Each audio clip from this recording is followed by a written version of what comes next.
are keeping our elected representatives out. They're refusing them entry into these places. And it's our taxpayer money that's paying for them. So it's something that has to stop. If you can write something on your five emails today, that's something, no more private prisons. Prison accountability, I think, is a very, very important thing right now, because we don't know what's going on there. They should publish more fact sheets on that money flow, or memes, or get that out there. Interesting story when you follow the money all the time. Yeah, that's pretty much the whole thing right there, is follow the money, and you'll usually find where the corruption is. And that explains, the 3,000 per person a day quota, and how they don't care when they make mistakes. There you go. Thanks. Thank you, Rick. Andrea, you are up.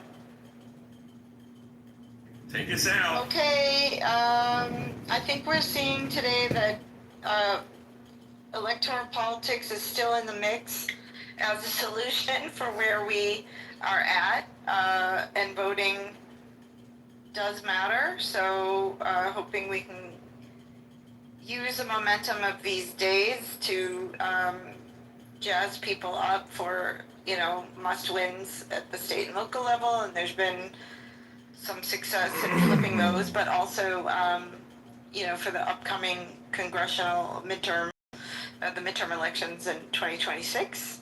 And then also just the July 17th march, and I think David Jacobs, sorry, is it Jacobs or Jacobson? How do I not know that?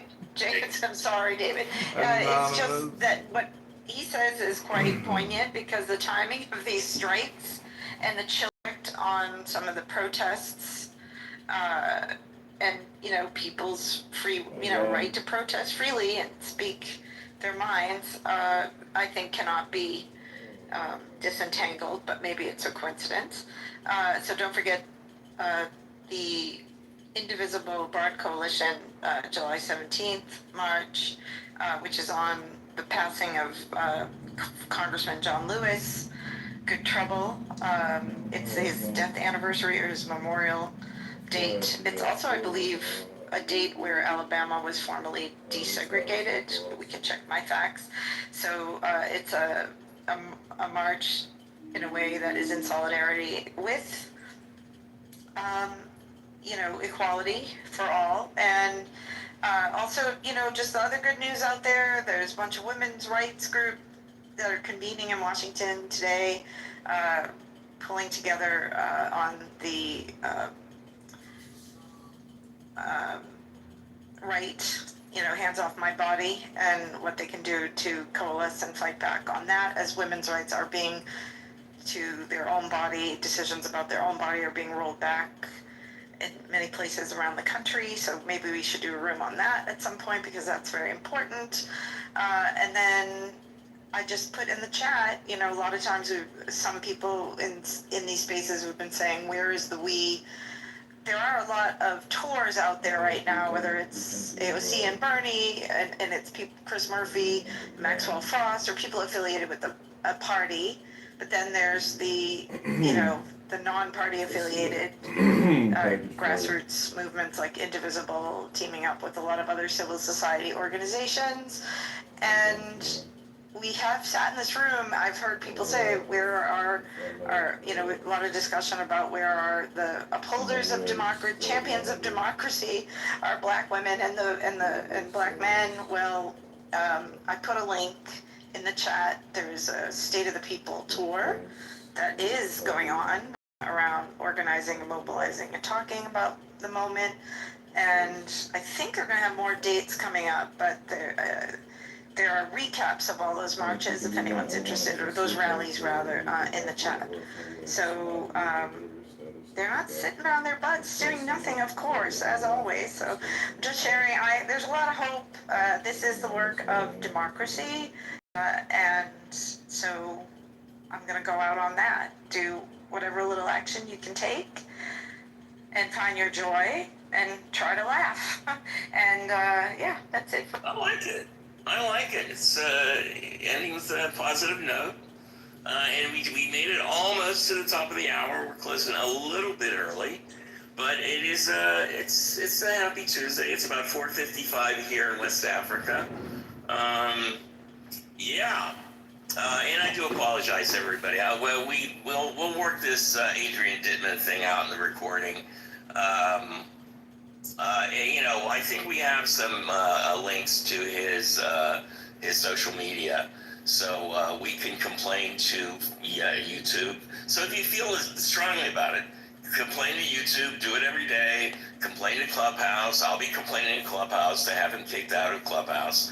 Let's see what we can do in social media to neutralize him and not worry about it. For right now, I'm not worried about it. So, where's our song today? Hold on a second. Okay, so we will see you around the hallways. Bye-bye.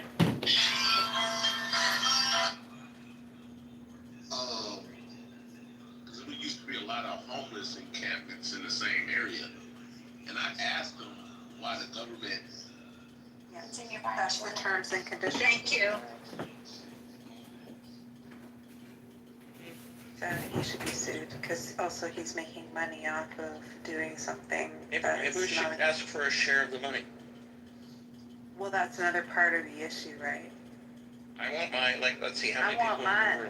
I want 1/16 or whatever number of people there are.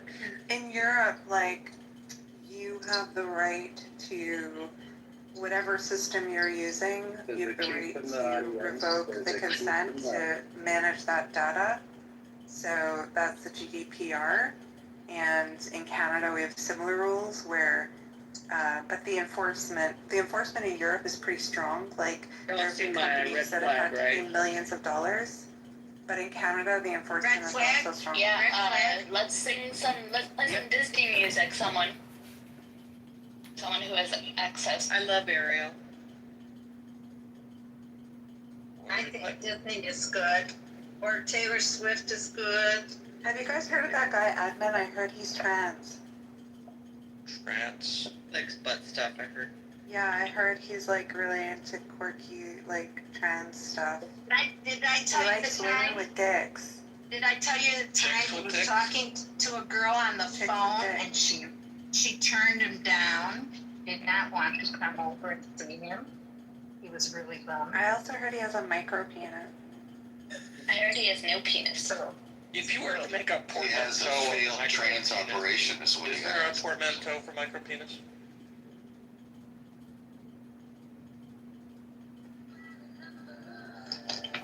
how about facilities management at the IRS?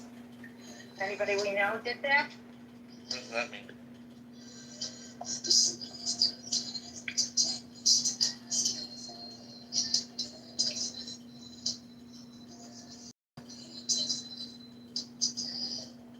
No, there's this second one on with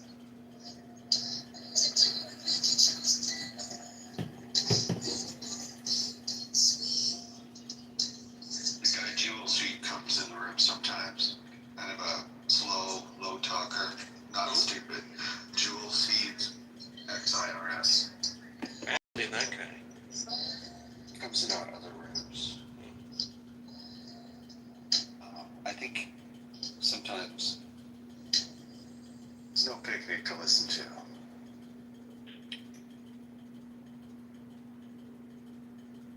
My friend's kid is an IRS attorney, and they're all worried about getting fired.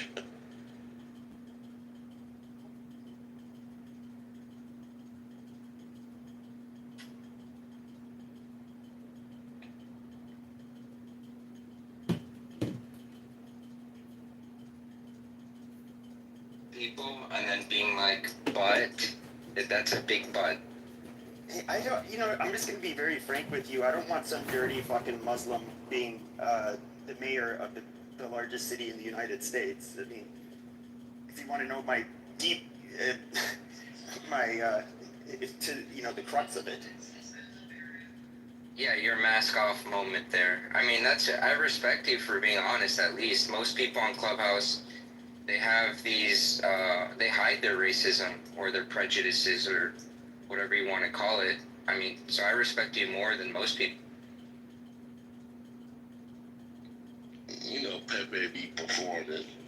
He probably got a black chick next to him right now banging her.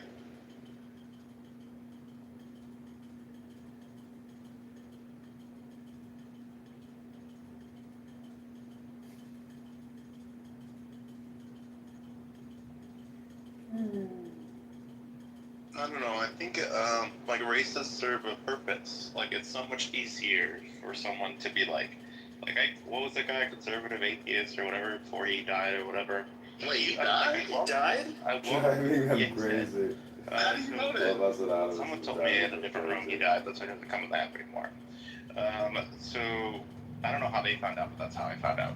But anyways, I was like, his purpose was like it's so much easier when you have an open racist because people don't have, I don't have to explain it. Like just listen to this man speak. Like he would talk about the white ethno state that he wants and like how he wants to separate from the blacks. I'm like, this is so much easier than reminding people that racism exists. That's a lot less labor for brown people to do. Like we should just put him on a speakerphone. You know, I heard him one day. I was in my car because I listen to when I'm driving. I listen to like different talk shows, and I knew his voice. So one day he called in. I think it was like Dennis Prager. He called into the Dennis Prager show, and I just knew his voice. And he identified himself as it was like conservative something. You know, he left the atheists out because you know Dennis Prager. You know those dudes are like they're like religious and shit. So.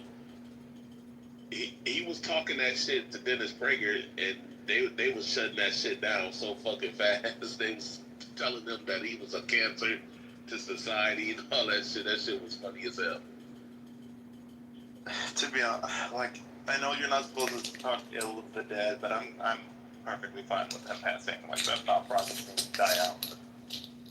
Like well, I think when everyone's like grandparents die, I think America will be a better day.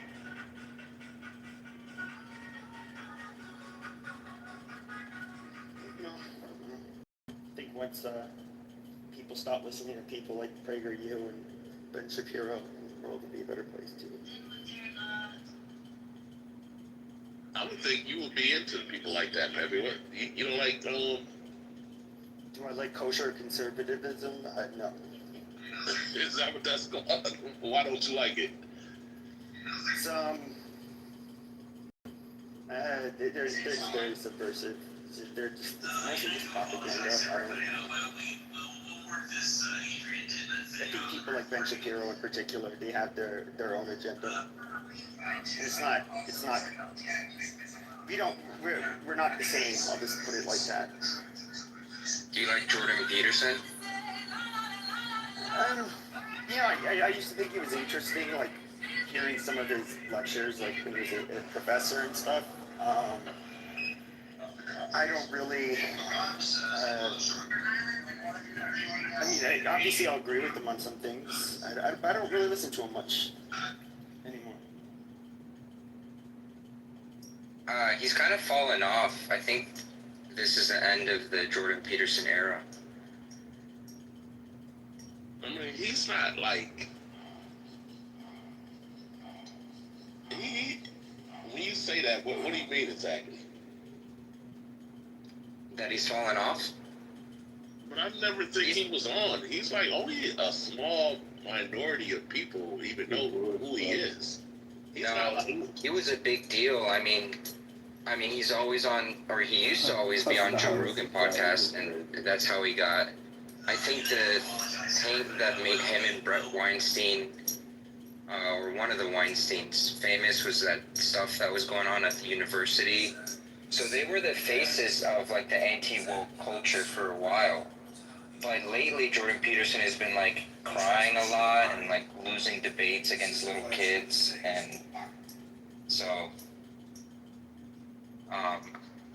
I've seen a lot of people like say this, like, oh, well, that's the end of Jordan Peterson. He's washed up. People are becoming a little bit more radical. It's kind of weird because I was like, I kind of relished being the bad guy, like social audio and stuff, and like the stuff I was like talking about like several years ago is now like kind of like mainstream, which makes it kind of boring. But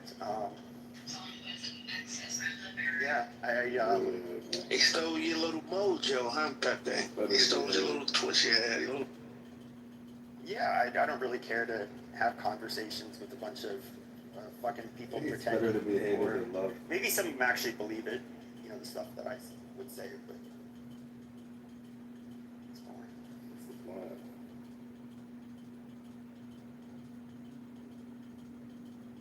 So who's the new guy that we need to look out for? I think it's better to be hated than loved. Oh, Like that. I don't think there's like any person who's it. It's mostly just a bunch of, you see like a bunch of influencers that I kind of get like real grifter vibes from them. I've been done. I see Nick Fuentes is popular with the young kids. I think he's a little faggot. I personally don't really like him that much or trust him. Fires. Like the young kids, like they like Aiden Ross. Friday, he mixes it in with a little pop culture, with a little soft Jordan Peterson. The young kids like that Aiden Ross. I don't never hear David Ross talk No, about but his it's prior subtle though. to say Right. it's like, Subtle. It's not hard. It's not he right. doesn't talk about social issues though. Like That's true. he's just a streamer. Like, But it's subtle. That's what I'm saying, Friday. That's how they reel you in. It's a subtle thing. You don't have to be like a radical all the time to put in a lot of your red pill talking points. yeah, It's that's like true. a soft way how they do it. It's a soft, easier, simple way that Aiden Ross does it. Does he do that? Omar, did you watch the Joe Rogan and Cash Patel interview? Yeah, that was good. That was good. Yeah, like I think everybody need to watch that so you can understand. Because everybody keep asking them how come they don't arrest these people, how come they don't put charges on these, you know, the people that we know did crazy shit. I think it's better to be hated than loved. He pretty much was saying, and if you could read, but he didn't say it right out, but you got to read between the lines. You know, what people don't understand, these are government gangsters, bro. Like you can't just think you can just fuck with gangsters and think that they can't hold, you know, that they can't hit back at you. And these people gotta live. Like Trump's gonna be president for like the next 3 years. Then what happens after that? And people like Pan Bondi, Cash Patel, they're still young. They still have to exist in this country. They're not trying to get lined up for y'all. That's a fact. Like, these people will kill these people. These people will, and he talked about in certain situations, man, there's certain people involved with this Epstein shit, bro. These people will kill the fucking president if they want to. What you think they'll do to people like Cash Patel?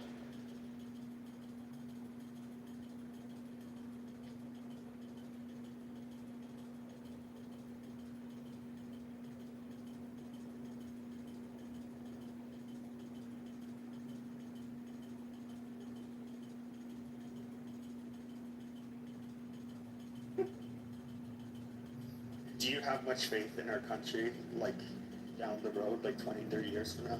Yeah, but we definitely gotta stop. We gotta do something with the people importing into this country because I truly believe America has a certain spirit, and what I mean by spirit, meaning like, I don't know, man, like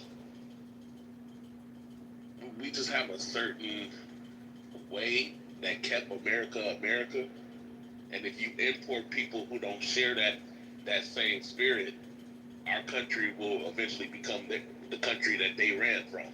Hey, Friday, you see New York City about to have its first foreign-born mayor of the New York City. Yeah, I mean, bro, You see that Friday? I got a lot of immigrant friends, like this person from Africa. I got a lot of African immigrant friends, people that wasn't born here. They were born in Africa. A lot. And when we talk about politics and how the country should be ran and all that stuff, bro, you can feel it from them, bro. They just don't have the same. they're not Americans, and you can hear it in their conversation. And they view America as like this cheap whore that everybody should just be fucking and busting a nut in. That's how they look at America. Yeah, like as if America is just an economic zone, you know. It has it's no just culture here. It's just, oh, you just get your money here. Just get your money. That's it. You know. Yeah. Yeah, that's what I've was preaching from the rooftops for years. It's not. To me, it's kind of a disgusting way of looking at the world. But you know, even that term, the Great Replacement, that was a term coined by was it Rene Camus? He's a leftist, a French leftist, and he wasn't just making like an argument regarding immigrants and how they change a country, but also just how things are, how globalization has like really affected people when they end up building a new building or something in France. It lacks the unique like French architecture. It looks kind of cookie cutter, something you would see in any other country throughout the world. And he sees it just like as an erasure of culture, which I would say is kind of, every country experiences that to a degree. But I would say demographically, yeah, like when it comes to our populations, the West is bearing the brunt of the immigration and the demographic changes that come with it. But Friday, you told me the Caribbeans run New York City. Why ain't no Caribbean married? You get this Muslim guy who was born, I think he was born in Uganda somewhere. East Indian guy is gonna be married. What's up with the native born? You told me the Caribbeans run New York City. hey man, that's y'all problem. Though. That's that's the voter base. If that's what y'all want, that's what y'all gonna get. Call me a faggot loser. I already think it's too late. I think the country's going to be... There's nothing you can do, really, I think, to reverse what's happened. I think the country's going to reflect the new population a lot more in terms of who they vote for.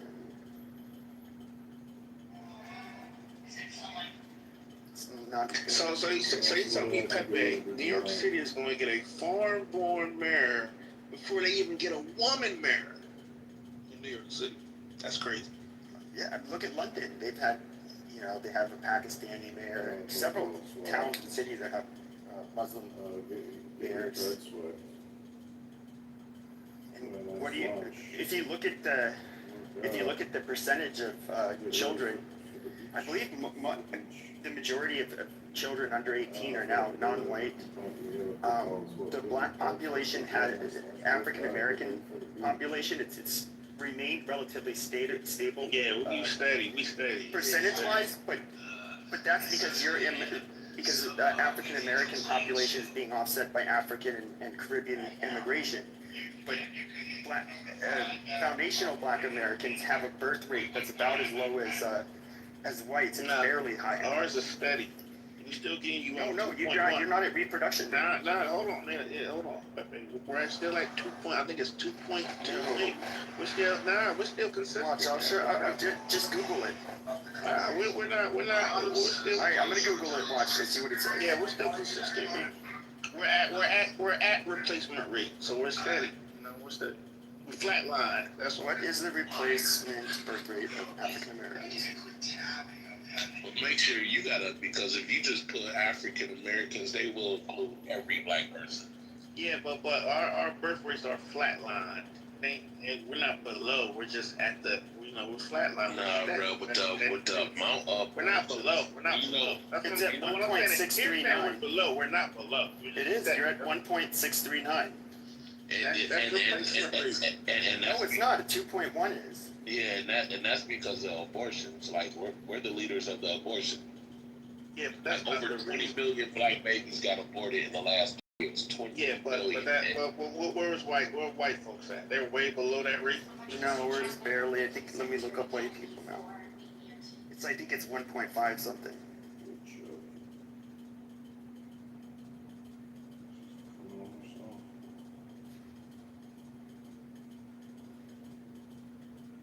1.568. was for 2.5. non-Hispanic white. What was the blacks?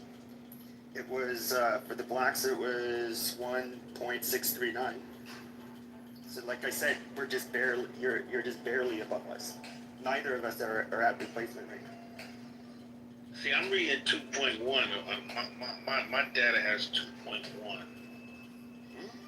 And that's according to ChatGPT, saying African and Black Americans is around 2.1 children per woman. That sounds about right. 2.1. You know, average black woman has about 2 kids. That sounds about right. Now, it's, it says here. Hold on. Okay. I got a little more. Hold on. Black Hispanic woman. Okay, COVID. Okay, yeah, that's gonna the COVID stats. Yeah, I see what you're saying, Pepe. The COVID stats, it went down a little bit after COVID. Yeah, to 1.6. Yeah, that's the order 1.6. Yeah, I got 2.1 too when I put it in. But 2.1 is it, and now it's back up to 2.1. Yeah, I see what you're saying there, Pepe. It was after COVID, it was down 1.6. Yeah. I guess they're having babies again.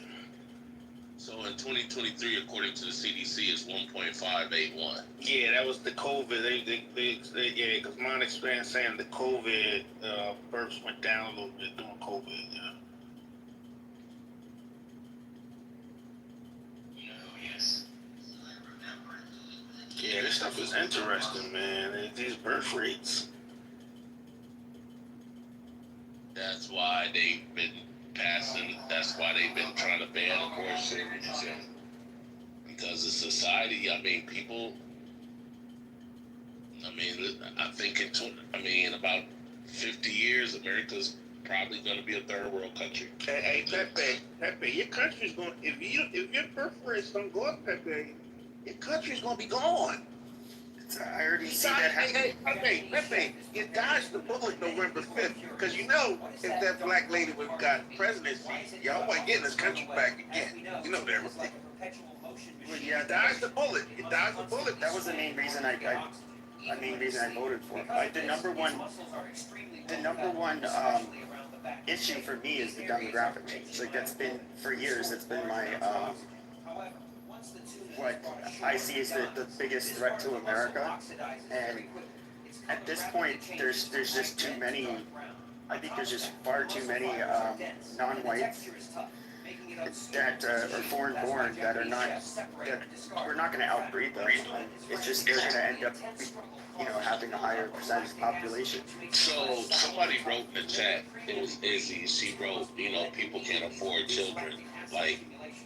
And I hear this all the time. Like, and I'm just like, yo, no one can afford children, but they still have them, and their children still go on to live good lives. Like, if we had to erase everybody who had a baby that couldn't afford it, we would literally extinct ourselves as a human race. Most people in the world are born to poor parents that are financially poor. That shouldn't stop you from, creating new humans because of your financial stuff. But my pushback to that, Friday, is because people, back in the day, reason why you had large families, right? Because a lot of families were into agriculture, right? The more children you had, right, it helps the farm, it helps the agriculture. Less, more workers, more hands. Now, in today's urbanizations of societies, look at it in Japan, South Korea. They don't have as many children because you don't need children no more to help you with production. That's the only reason why people had a lot of kids back then, Friday, because they needed help on the land. That's not true, bro. Come on, bro. That's true. What percentage of people were fucking farmers? Listen, most of the culture, 80% of your culture. It ain't even enough land for everyone. No, he's correct. That is what caused it. 200 years ago, 80% of people was in the agriculture society. He's correct. You saw the exact same thing happen in Korea and Japan. Once, like industrialization starts to build up, it goes from more agrarian to urbanized populations, and it's it's actually beneficial to have kids when you're out living on the land. Well, yeah, I know that, but I'm just saying that ain't the reason. That ain't just the reason. It is, why absolutely. people was having a lot of kids. But that was a big part of it, but it's a deterrent to have kids if you live in the city, because it's very expensive to have kids in a city. And Japan, Korea, even China, the whole world is basically, even Mexico's birth rates are tanking. It's something that you're seeing all over. The most industrialized countries have the least amount of kids. That's because Hey, Friday, even the developed Caribbean, they're not physically healthy enough to have kids. Like the people aren't as fertile as they were back then. Yeah, that's not true. But Friday, even look at the developed Caribbean countries like Barbados, Bahamas, and all that stuff. They're not even having children. They're below replacement rate too. If you look at the developed Caribbean countries, they're below replacement rate too. Because they're developed. You no longer need children. It's no longer an agricultural society. Look at it, right? Look at Grenada, all those countries, those developed Caribbean countries. They're below replacement rate.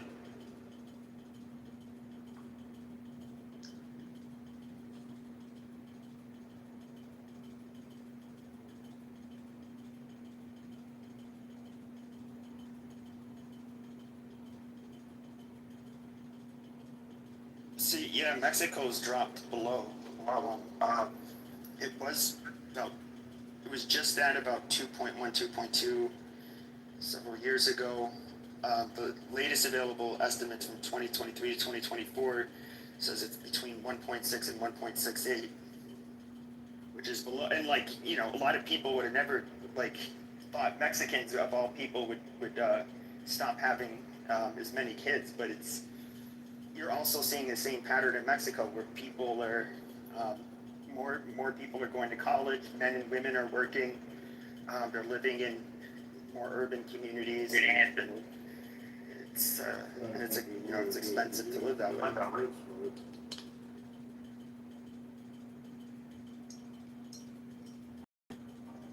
And Bahamas is at 1.8. That's below replacement rate. Highly developed country, right next to Miami. But when you were talking about immigrants, them coming over, DJ Fridays, it's theorized that the immigrants this flood of immigrants we got under Biden, this could possibly be the last generation of Latin Americans that would seek to come into the United States, because they're industrializing and because their birth rates are plummeting. They're not having the kids that will end up seeing a reason to come here, basically. Which group has the highest birth rate? It's Africa. Their birth rate's lower too, but they're still above replacement rate, and they're still higher than the rest of the world. But they're also the least developed and least industrialized, so it makes sense. And their population is very young. I think the median age is 18 years old or something crazy. Wouldn't surprise me. And half of those numbers come from Elon Musk.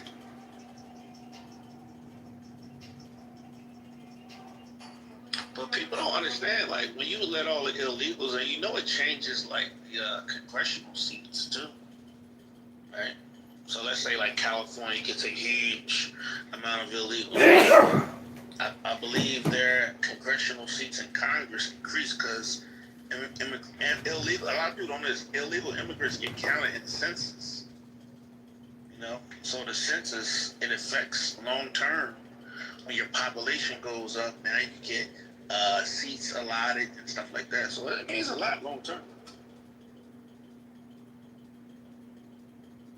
Well, it's like a double-edged sword. So you have people like me, and it sounds like you, who see the demographic changes as being threatening.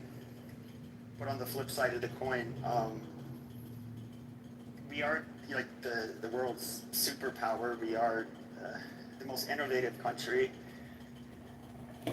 We do, in a way, have to have bodies to not only like for national security reasons, but also, I mean, we have to have some kind of talent in this country, and if we're not producing that talent domestically, how do we compete with other countries? Oh.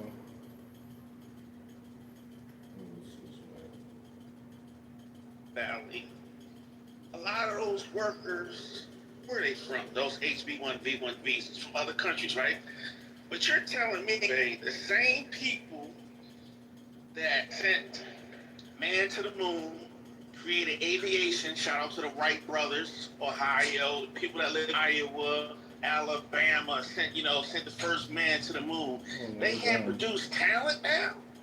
Well, all of a sudden they forgot how to produce talent now. The same people that came Where from did the those rocket heartland of engineers America. come from? I mean, Say that again? where did the rocket scientists come from? A lot we of were them foreign was in talent. America. Who was the white No, a brothers lot of them were from? German. Hold on, the white Nazis, brothers yeah. from America. You know what I'm saying? The Wright brothers was from America, right? Yeah, but landing on the moon, that rocket technology Listen. is built upon, for like immigrant. To be fair, I mean, if you look at a lot of what is considered American today was built by immigrant. It was created by immigrants, basically. It's all good. The Wright brothers weren't immigrants, though. To be fair. Yeah, they weren't. I'm not saying they were. But you're saying now in 2025, I can't get no talent from Iowa, Ohio, Tennessee. I can't get no talent. I think we can. I gotta give a little pushback. I think we can, but with the dwindling population, it's gonna make it a lot harder. And America is seen as like the best place for if somebody has like a brilliant idea for a startup. I mean, America is the country they'll generally go to do that. So I mean, that's one thing we have on our side. It kind of made sense. And then you weren't hungry. And I lost so much weight. My family thought I was dying. And my girlfriend, she lost so much weight, same thing. And then the other girl, she lost so much weight and she did die. But then what happened was they couldn't get the drugs in. So, and they would be shipping them to Miami. So instead they ship them to me. And I would then ship them to the next person. And I would make, like $50 every time I did it or something. And I think it cost like $250 or $500 for this stuff. And that was a long time ago. That was expensive. So I would get a discount. This one's not. It doesn't have any pills. It's basically it's the first phase is just lean protein, and then you start adding stuff in. And like, I try every diet as well. People think I'm insane because I've never. But I went down to 82 pounds, so I had to stop. Holy cow! Oh my God, that's not healthy. Well, listen to this. The Scarsdale diet. There's a creep in the audience. Is it what? A creep. Creep in the audience. Oh, thank you. Oh my God, this is nuts. The duration of the Scarsdale diet is 14 days. Caloric intake 1,000 calories per day. Mind you, I think FDA or whatever, not FDA. Yeah, FDA or something like that says 2,000 a day is like what most people should get, I think, unless I'm wrong. High protein, low carbohydrates, moderate to low fat. 1,000 calories a day. That's like, of course you're going to lose, and then you're going to go back to eating regular stuff. You're going to gain it all back. That's my regular calorie intake per day. Breakfast, oh my God. Breakfast was half a grapefruit, 1 slice of protein bread, black coffee or tea. Lunch was lean cold cuts with tomatoes, no dressing, coffee or tea. And dinner was grilled fish or poultry. Wow, I would go nuts. I would lose weight, but I would go crazy. His name was Herman Tauernauer, not for some reason I thought it was Eugene. And the person that killed him because she didn't lose weight, right? I don't, let's look into that. I thought she was like pissed off because she didn't No, live it with was a me. love triangle. I thought it was a Oh, love okay. triangle. I can only hope that's how I go. A love triangle? I think it was. I think she was having an affair with him, and he didn't want to leave his wife. Yeah, she had a long-term, often difficult romantic relationship with Dr. Herman Tower lasting over 14 years. Over time, Tarnar became emotionally distant and had multiple affairs. Just before the murder, he had become involved with his much younger secretary, Lynn Triforis, which deeply upset Harris. The night of the killing, Harris drove from Virginia, she was motivated, to his home in Purchase, New York, to confront him or commit suicide in front of him. She later claimed that she had brought a gun with the intention of killing herself. During a heated confrontation, she shot Tarnar 4 times. Wow, not just once, 4. She immediately called for help and police found her at the scene. So she was either a teacher or headmistress of a girls' school, correct? Yeah, she was a headmistress of Foxcroft or Madeira School. Madeira, yeah. I've never heard of that.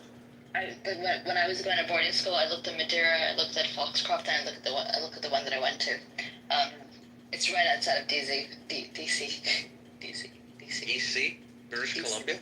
No, DC. Oh, DC. Yeah, it's right outside. When you come back, it's going to be right inside. It's actually Dwarvish, Columbia. It's the Dwarvish of Columbia. Dude, what the... Oh, wow. She was served 12 years. I didn't know this. I thought she died in prison. It was granted clemency by... Mario Cuomo. Really? Wow, that's so shocking since he was the governor then. Yeah, I know. It's just... that's another reason to not like him. But he's dead, so... Yeah, he is. Yeah, and then we got a stupid bridge named after him by his son. Reverse nepotism. Why is releasing her a reason not to like him? There was a lot. I said another reason. It's like, I think if you kill people, you die in jail, No. I wanted her to die in jail. Why should that be the case? Because if you kill a stranger, you should die in jail. If you kill somebody you know well, you have a good reason usually. What? No, she was convicted and she had a certain sentence and he commuted it. Yeah. She was ill. Well, you know what? Here's the difference. He didn't get paid to do it, like Trump is selling pardons. He did it out of, mercy. We have a president today who literally... look, I don't want to compare people go. I'm just talking all the money from us. Screaming. Billy, let's not get Trump involved. Well, I'm just talking. I just wanted to compare it. That's all. I'm done.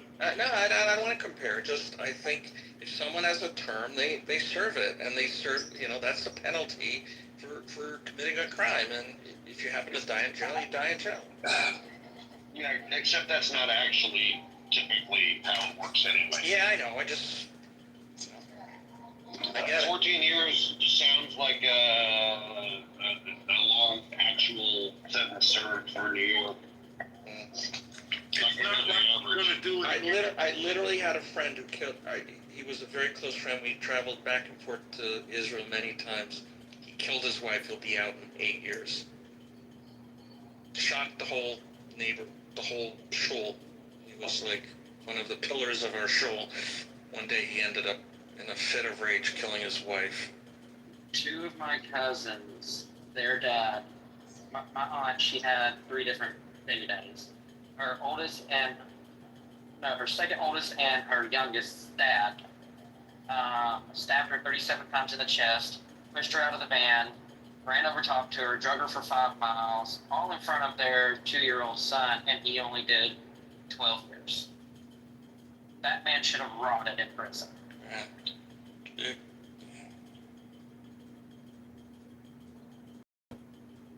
But see, there's I don't completely agree with if you kill somebody that you spend your whole life in jail either, because my dad, who was high on drugs, behind the wheel, hit somebody and killed her, severely injured the other one. and he did 5 years. But my dad is a completely changed man. He came out, he's got a degree, he's got an associate's degree. He has run his own business. He bought 2 cars and a house within 2 years. Granted, the house has to be completely redone because it's just bare bones. But still, he's working on doing that. He is 6 years sober. Well, almost 7 years sober. Next month will be 7 years. Mind you, it's just as easy to get drugs in jail or prison as it is to get drugs on the street. A lot of people don't know this, but it is. So this has completely changed his life and the way that he looks at things. So I can't say that everybody should spend their entire life in jail. Like, I don't think my dad should have, and I'm glad that he didn't. But Captain, I'm not saying their entire life, just the sentence that they received by a judge. What was the sentence she received? Hold on, I got it here. I think 15 years to life, which I never understood. What does it mean, a certain number of years to life? Like, and in New York, people end up... It means you're eligible for parole. I mean, it seems like in New York... After 15 years. After 15 years, but a lot of states it's lower than that, too. Well... But it sounds like she only got a year off. Yeah. This guy, Jules Rice, he took a plea bargain because his kids didn't want to testify in front of him. And I believe he got 12 years to life, and he'll be out 2/3, like, I think 8 years, which is coming up rather rapidly.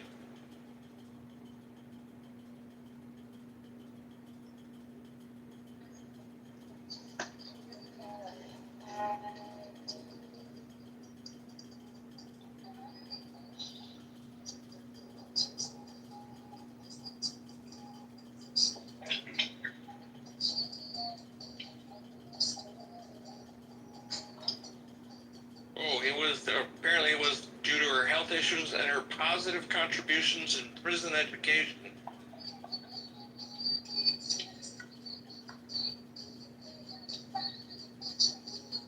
Yeah, they probably let her out so we didn't have to pay for her cancer treatment. Guys, this is streaming right now. What's streaming? Our room. I wish the stream had cancer. You wish what? Or the streamer. Yes, sir. Is he on Tinder still? Well, you want to swipe right on him? Set him up, like, go to this place, I'll meet you there. And Jakob, check your text messages. Okay. Sorry, I haven't been looking.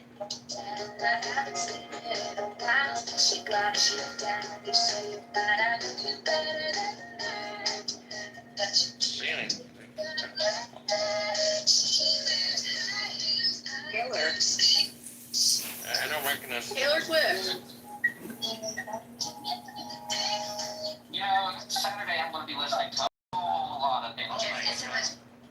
It's not only do you have to like have that, kind of be intelligent enough to do it, but you have to you have to be willing to do all of that work. And it's just unfortunate, but I just think the average person, or the vast majority of Americans, they don't really have that in them. It's some of her earlier work, actually. It is. Second album. Does anyone know the person without any friends in the audience? Is it not Edmund? Yes, it is Edmund. Yes, It is. He just switched screens on. Yeah, so he's not. Oh, no, I'm not talking about Anonymous. I'm talking about the person, Brendan. Because he came up before, and we said, we talked for a few minutes. He seemed nice. No, Edmund is a non. And you can't tell the friends in a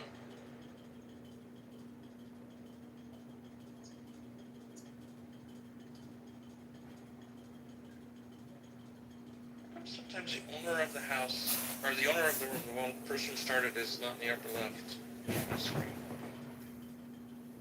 Hey, Al, welcome back.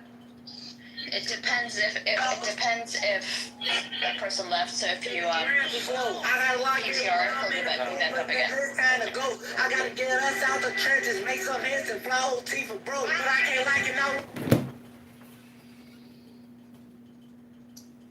I am. You got to. We're gonna take a break and get a Who haircut. said check your text messages? GG. Yeah. Oh, sorry.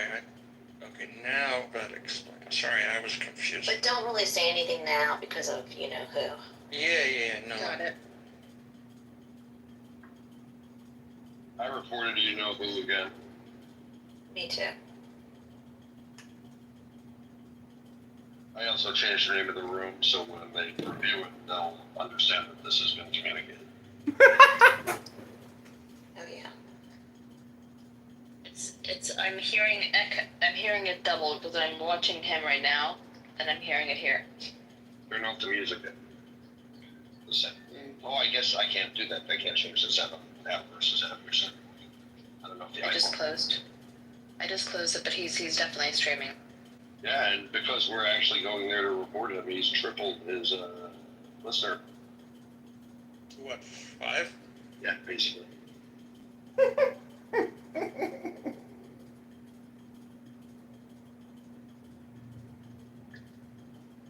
want to know why he's the loser.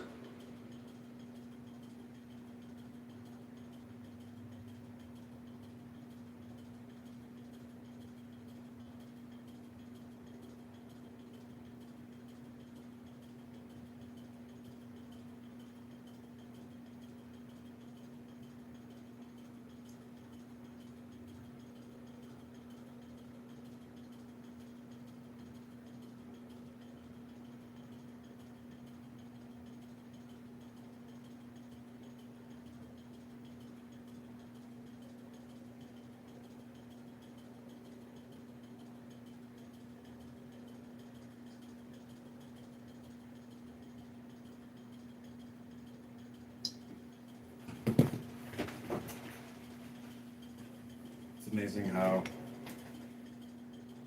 worthless everyone is.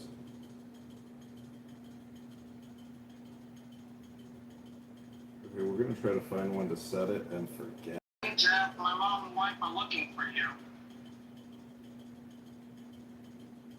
Hey, Gigi? Oh yeah? Your wife and mom are saying hello. They're looking for their boyfriend, Jeff.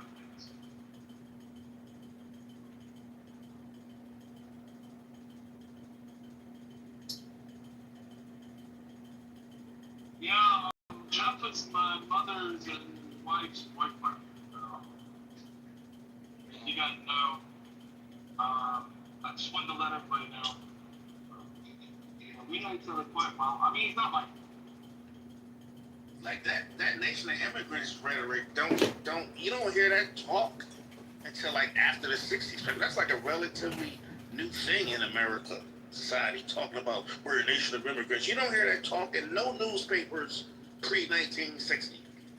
We're a nation of immigrants. Yeah, it was kind of. That was Kennedy. When Kennedy wrote that book, We're a Nation of Immigrants, that's when everybody. He's not even the one who wrote it, by the way. Yeah, I That don't was think he did write it, but yeah, it was ghostwritten. Yeah. Do you know who ghostwritten it for him? It was the ADL. They were so with the 1965 Immigration Act, which before then we had a nation of origin quota. 1965? I thought it was 1968. No, 1965. Oh, That was the Hart-Celler Act. Oh, I didn't know.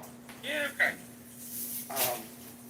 We had our Immigration Act limited almost all of our immigration from Europe or to Europe, but it really prioritized Northwestern Europeans. And in 1965, Lyndon B. Johnson signed the Hart-Celler Act, and that opened up that basically allowed immigrants from everywhere in the world to come here. And a bunch of things happened at the same time. They ended up getting rid of the Bracero programs, where it was like guest worker permits. You know, the Bracero program was a good program. Yeah, it was. And so now all of a sudden you had Mexicans just flooding in illegally. It solved for the remittances issue Yeah. in a way that was like super healthy. Right? Like currently, we don't tax remittances, right? Like you come and you're not here legally. You send money back as a remittance. The U.S. government gets no percentage of tax out of that. I think people should be allowed to send remittances. I simply think the United States government should tax you on the remittance you send. Now, obviously, if you're poor and you're sending back like all your savings, I don't want very much money from you. I'd like enough money to have like to have some skin in the game, but not enough money for those folks to like, hey, do I have to choose to do this or eat tomorrow? No, So it should be one of those things where folks at the very bottom of the ladder end up paying less, and folks at the top of the ladder have more disposable income. End up contributing a bit more in that way. I know that sounds very liberal, but No, I agree with it. I think so. Basically, the ADL ghosts for this book because they had been long advocating.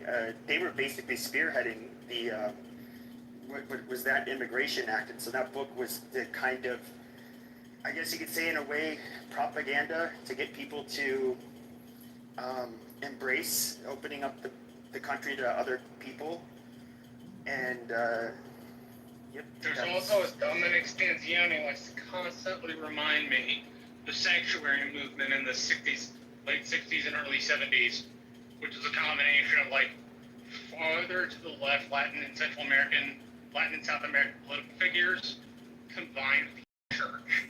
And it essentially encouraged migration from all over to the United States. If I'm recalling the explanation correctly, like Central and South America.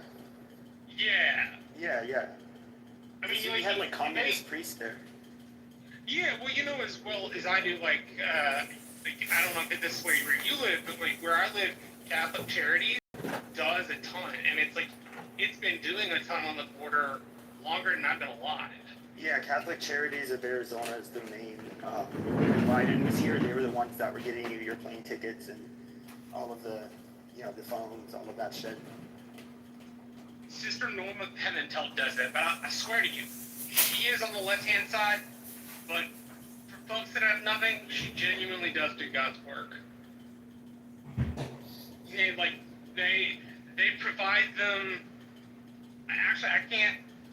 I was going to say they provide them with a certain standard, but I've never been to a Catholic charity immigration center, so I can't tell you. I was going to compare it to something else I did. But yeah, Catholic Charities is like one of the main funders, and Dominic's point was the Marxist priests and the Catholic Church kind of got together to encourage this kind of stuff. It sounds conspiratorial when I explain it. When he explains it, it doesn't sound conspiratorial. No, you're correct, because there was this huge movement, it's like liberation theology, and they saw the exploitation of the Latin Americans, which did happen to an extent, and they were kind of in like places like Guatemala, for example, where they had a civil war. I mean, they did have like a very exploitative upper class that was, there was basically no hope for these people. As exploitative as the Mexican upper class? Probably worse. I always measure the snobbishness against the Mexican upper class. Mexicans, I get what you mean by like wealthy or upper class Mexicans carry themselves in a way that they're a lot snottier than like our upper class or wealthy people, because they're at least taught to be humble, whereas these people aren't. It's not just that, it's that they look down their nose at them. Yeah. And they have the like old Spanish justification, you're at the bottom and you deserve to be at the bottom. Don't get me wrong, like our rich people do that to a certain extent too, but like the Mexican upper class, like Carlos Slim, Ovidio Chapo has donated more money to the country of Mexico than Carlos Slim.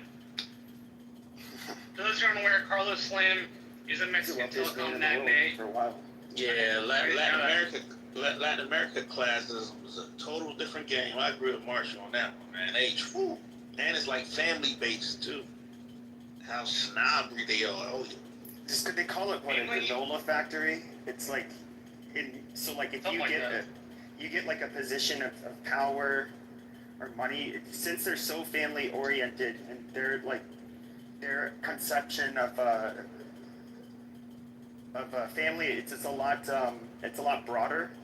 So, involve cousins, aunts, uncles, all of that stuff, in-laws. They'll basically hook everybody up with so they can get a piece of the pie.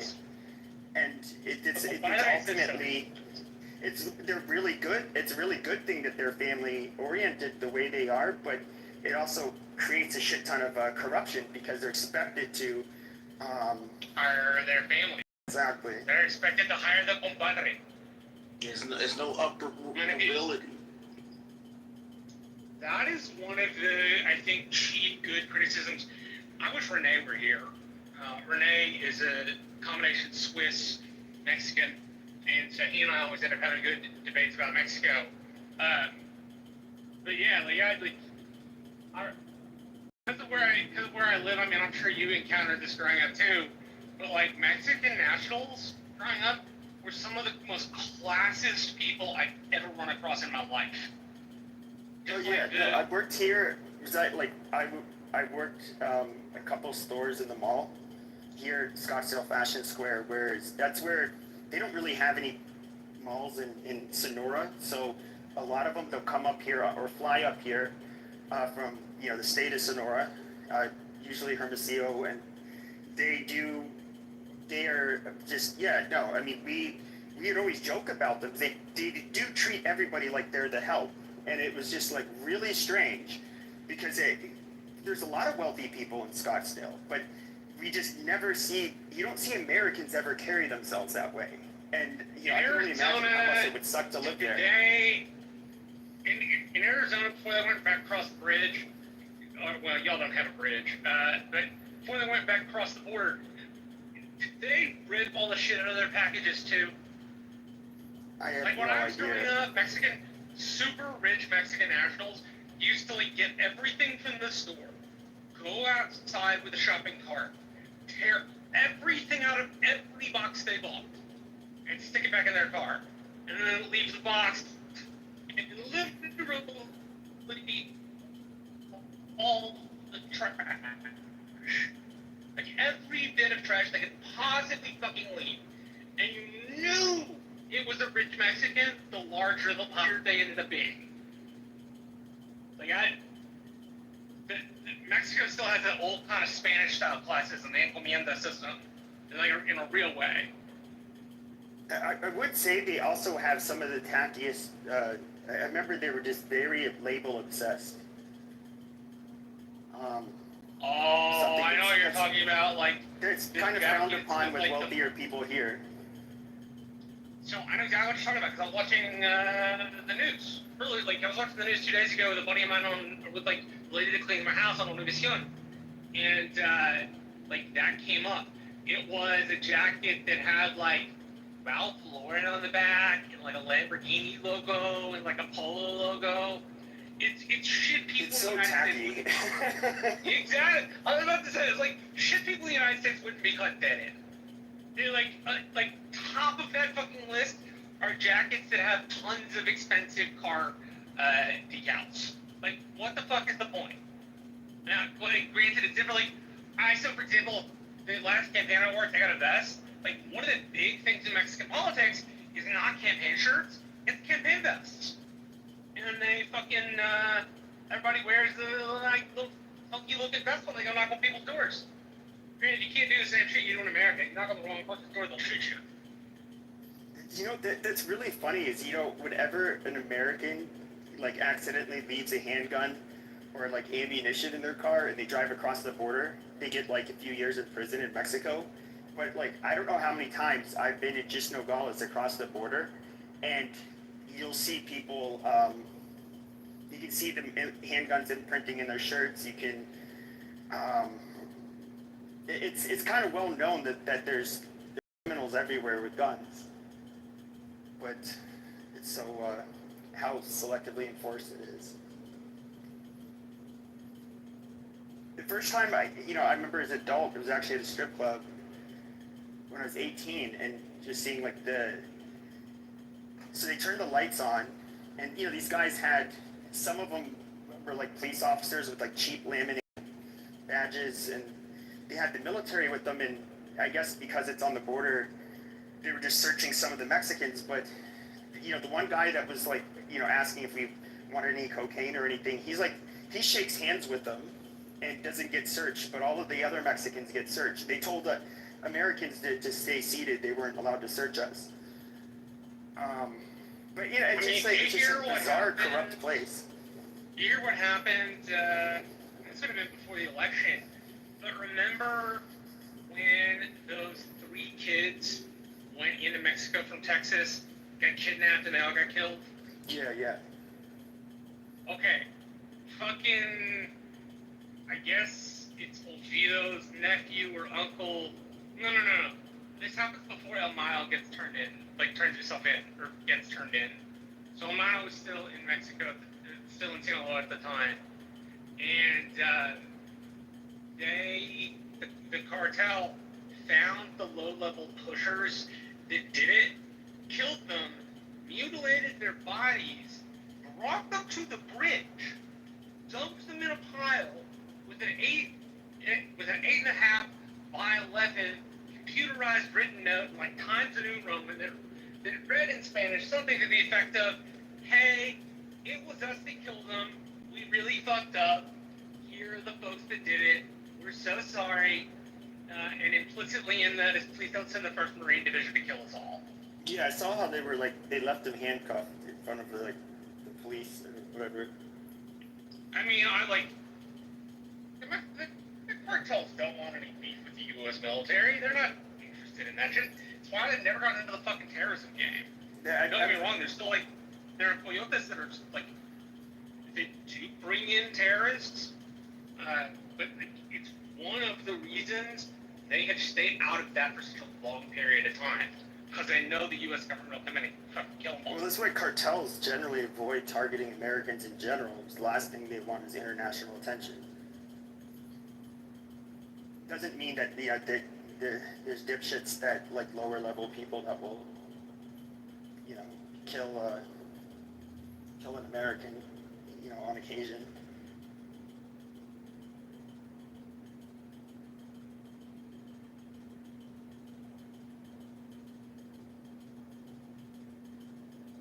I don't know, that place, Mexico's just scary. I haven't been down there in a while. I have any desire. The only thing I know, can I jump in on the conversation? One thing I know about Mexico, from my friend was telling me, was that they do a lot of stem cell therapy over there. Illicit, I guess you say, stem cell therapy over there, from Americans. You guys heard about it? I didn't hear the last part of what you said, Masada. You're gonna have to repeat. Sorry. Stem cell therapy. Stem cell. You know what a stem cell is? Yeah, it's well, yes and no. Yes, I know what it is. No, I can't define it. Stem cells are basically cells that can help repair a lot of your bodily cells, regardless of how damaged they are. So basically, they're like the biological, yeah, we could say a biological cure, but they're types. So there's adult stem cells like the one you and I have, which are really grown, so they're not as potent, as they say. And then there's young embryonic stem cells, which are found in children and babies. Yeah, a friend of mine once told me in Mexico, they collect a lot of the placentas and the embryos from pregnant women, and they store a lot of their stem cells. And basically, a lot of you Americans, you go there because it's cheaper to get stem cell therapy there, because you get those stem cells, like young stem cells, because they have a higher possibility of curing a lot of your diseases if you have them. Funny enough, a lot of people don't know that 3 people were cured of HIV were using stem cell therapy to do it.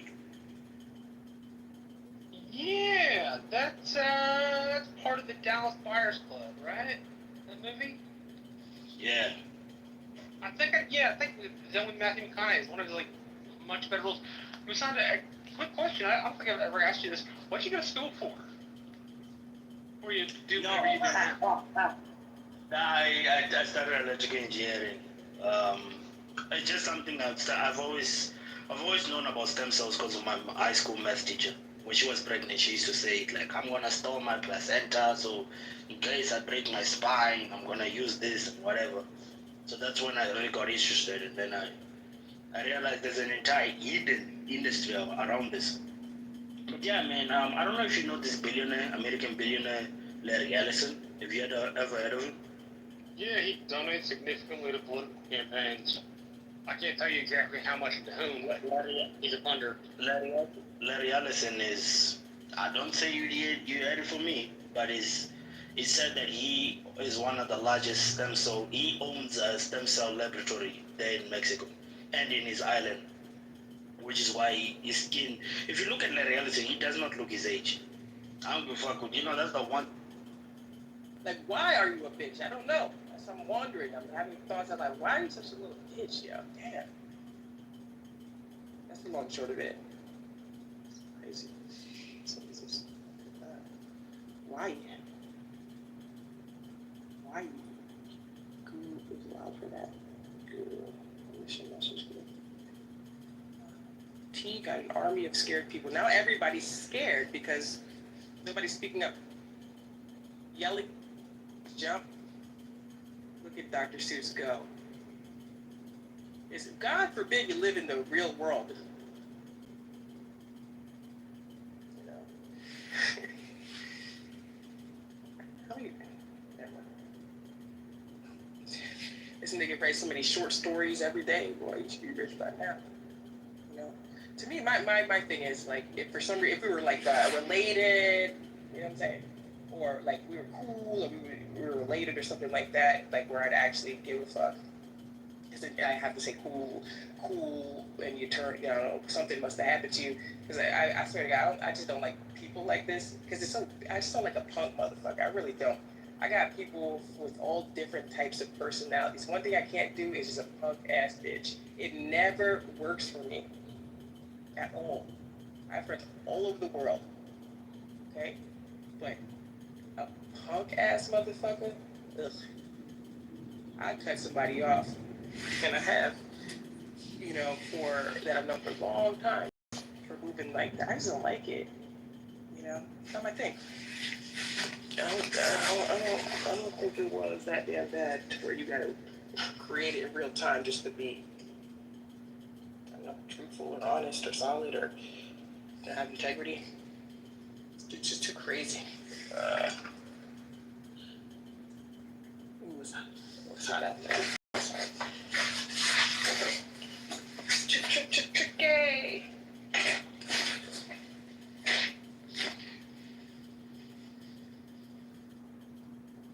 Put all this up.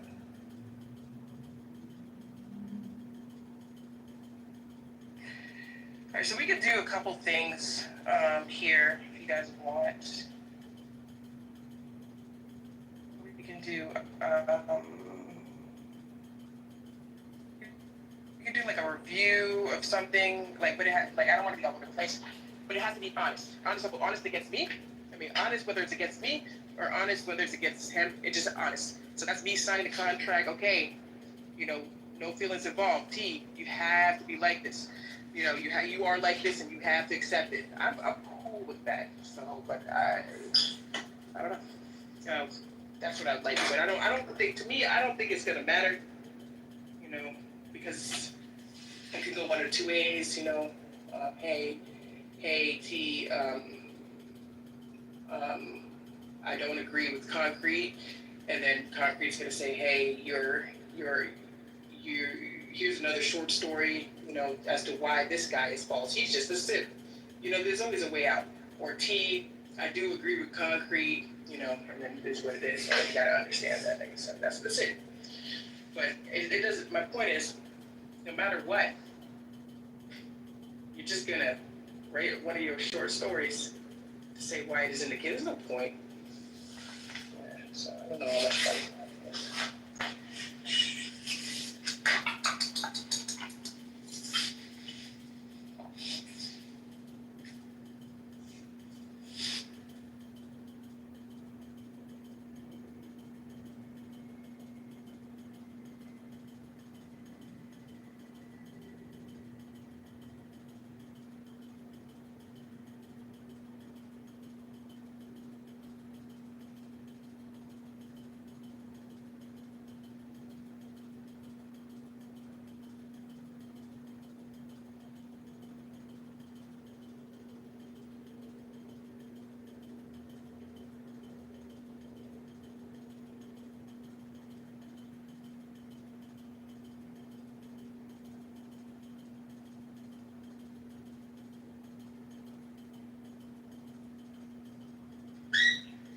My bad. Woo! Hey, Koo, are you there? Yeah, I came back. I was in a phone call. Yeah. Yeah, I was gonna ask you something. I wasn't looking. I was only looking in the chat, so I didn't know who was here, who's not here. I was just read it, but I don't. I was gonna ask you a question. I forgot. Hold on. Yeah, I said you might not have been here when I asked you. What were you gonna ask? You don't remember? I can't remember. Oh. I said it earlier, but I can't, because of when the chat's open, I can't see like the stage. I didn't know if you're here or not. You know, I'll just read. I said it, but I forgot everything. Yeah. I just got into it with my because I don't know. I feel like I don't know if it's the hormones, but like ever since I've been pregnant, it's just because I'm typically like a very active person. Like I'm a physically fit, active person. Like if I go over someone's house as a visitor, I'm cooking. If she has kids, I'm taking the kids out to the park. Like we're doing activities. We're painting. We're doing hella shit, right? But I'm pregnant with twins, so it hurts to even sit up for over 5 minutes because it's hella pressure on my back and it's hella pressure. So I can't even stand or sit up for 5 minutes. I have to be laying down most of the time. And I told her this, and now she's acting like she doesn't want me to come over. And I just feel like, oh, so because I'm not useful to you, because I'm not going to be able to help you out with your kid as much, now you don't want me to come over. You fucking bitch. That's terrible. Yeah, my whole family has been treating me like shit. I hate everyone in this house. I hate After you everyone. have those babies beat their ass. I am. Like, there's so many people that deserve these fades. Like, I'm so serious. And I'm going no contact because how you treat a woman during her pregnancy is very traumatizing. It could be like very connecting. It could be like, oh my God, they treated me so good. I love them forever. Or I hate them forever. And I hate most of these people forever. Damn, son, where'd you find this? Because especially with the hormones and everything is kind of exacerbated. So you know what? I would just do a little, little meditation, just breathe in, fully. The whole, fill up your lungs in and out, slowly, and just don't worry about it. Because a couple things. One, you already said it's impactful, so that's I'm not gonna do that. And then two, it's regulating, because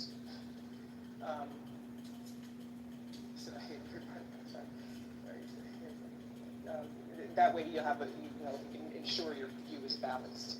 And it's not. I'm not saying that it's not. I'm saying that it always seems pretty balanced to me, but you know how it is when you're pregnant. So let me make it clear again. I get you, but I always like to do those checks in case. So in any case, there's solution period. Disconnect. Gosh, I wish I had remembered. I had a question for you, and I was excited to ask you because you're pretty balanced. You're really balanced. I wanted to. I gotta scroll up and see if this works again. Was it about concrete? No offense, concrete. Well, the whole thing really. I was reading only his messages. I'm thinking. Concrete, are you here?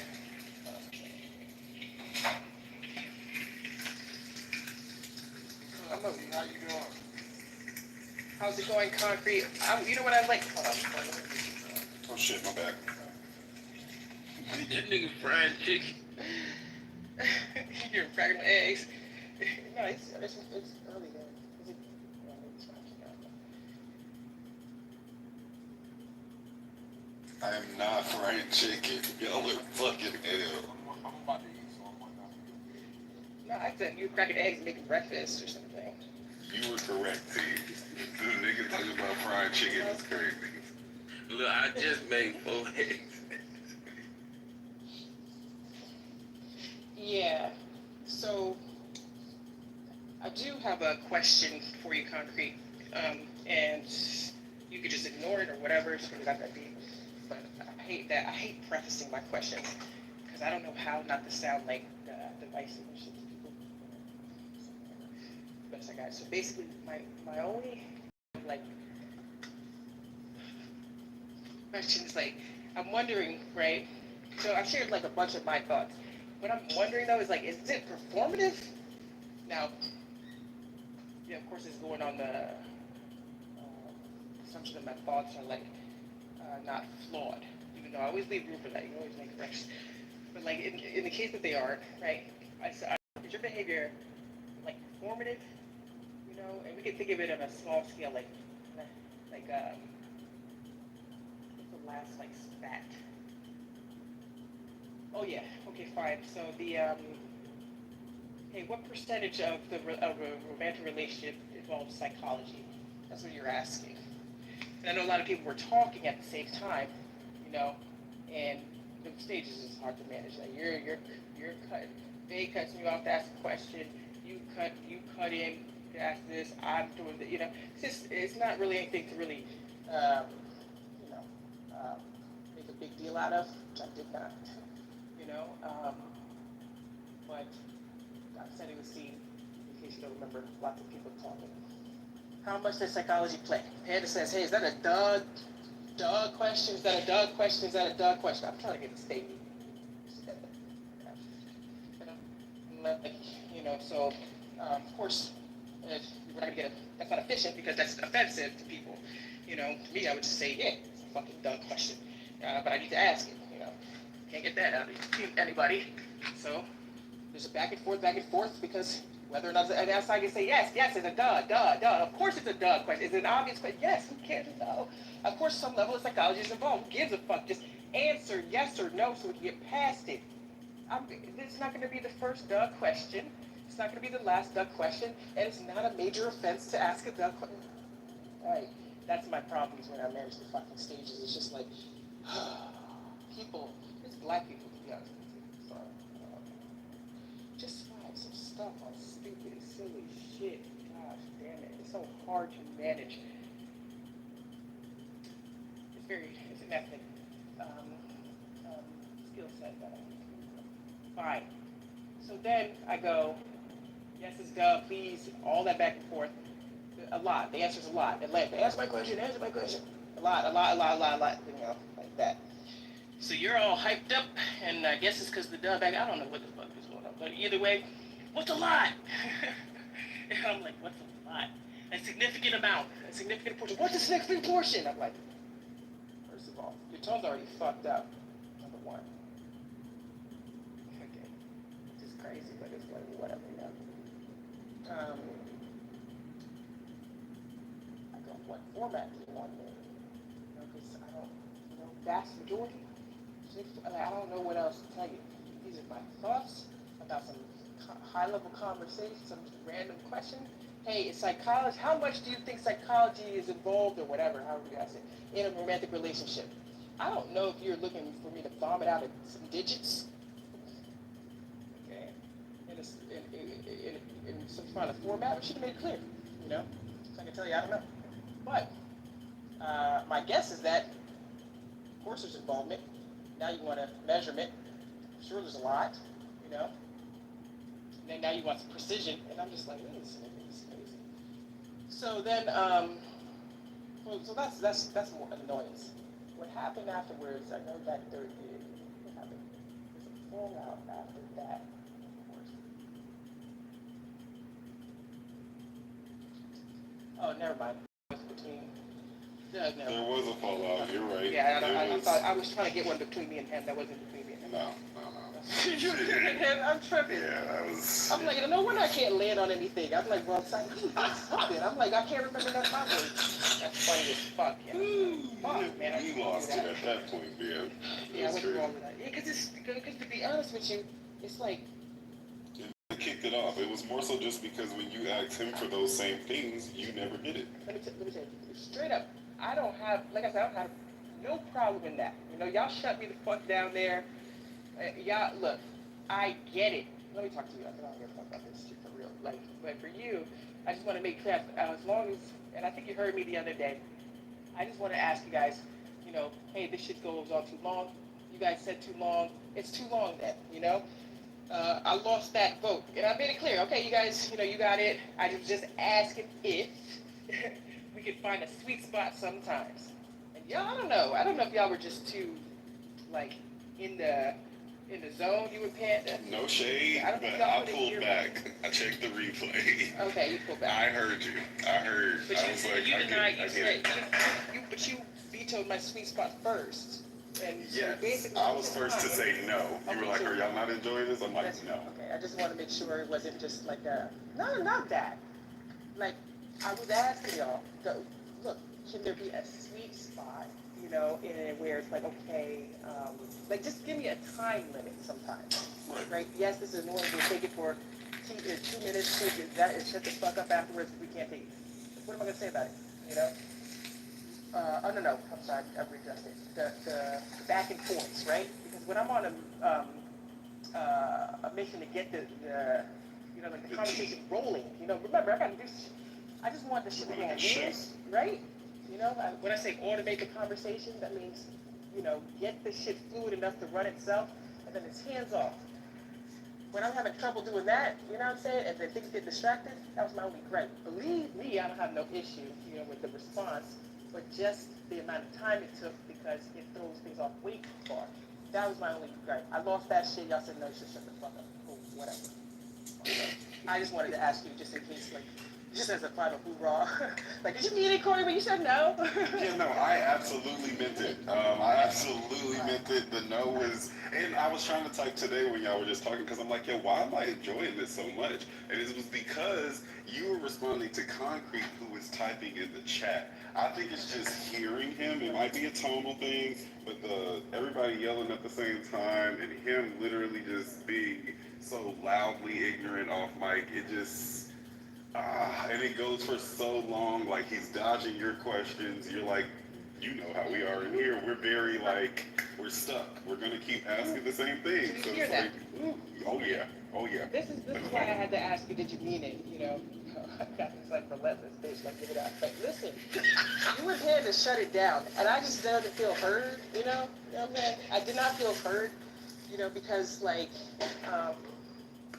yeah, that was the point of the time limit I was asking for. Yeah, just give it a time limit. So yes, because why? Which Because I yes, think it is agitating. Wait. that's how I asked And you. all that I was is like, what is agitating. it? Okay.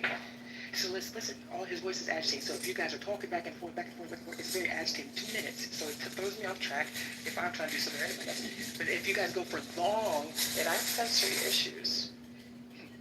That's playing the victim right there. See that, Concrete?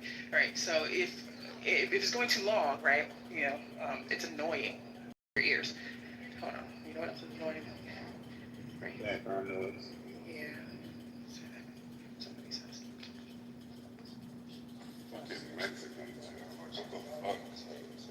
Yeah. People get lost.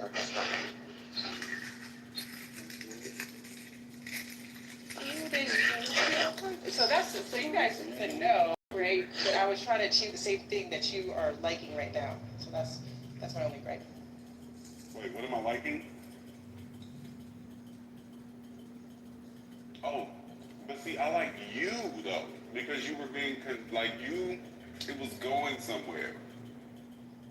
When he's on the stage, T, it can't go anywhere because he's not allowing you to go anywhere. Like you moved so much. I took a shower, ironed my clothes, made breakfast. Nobody else talked. Like it was just you reading his comments. You killed that shit. And I was like, yo, you killed that.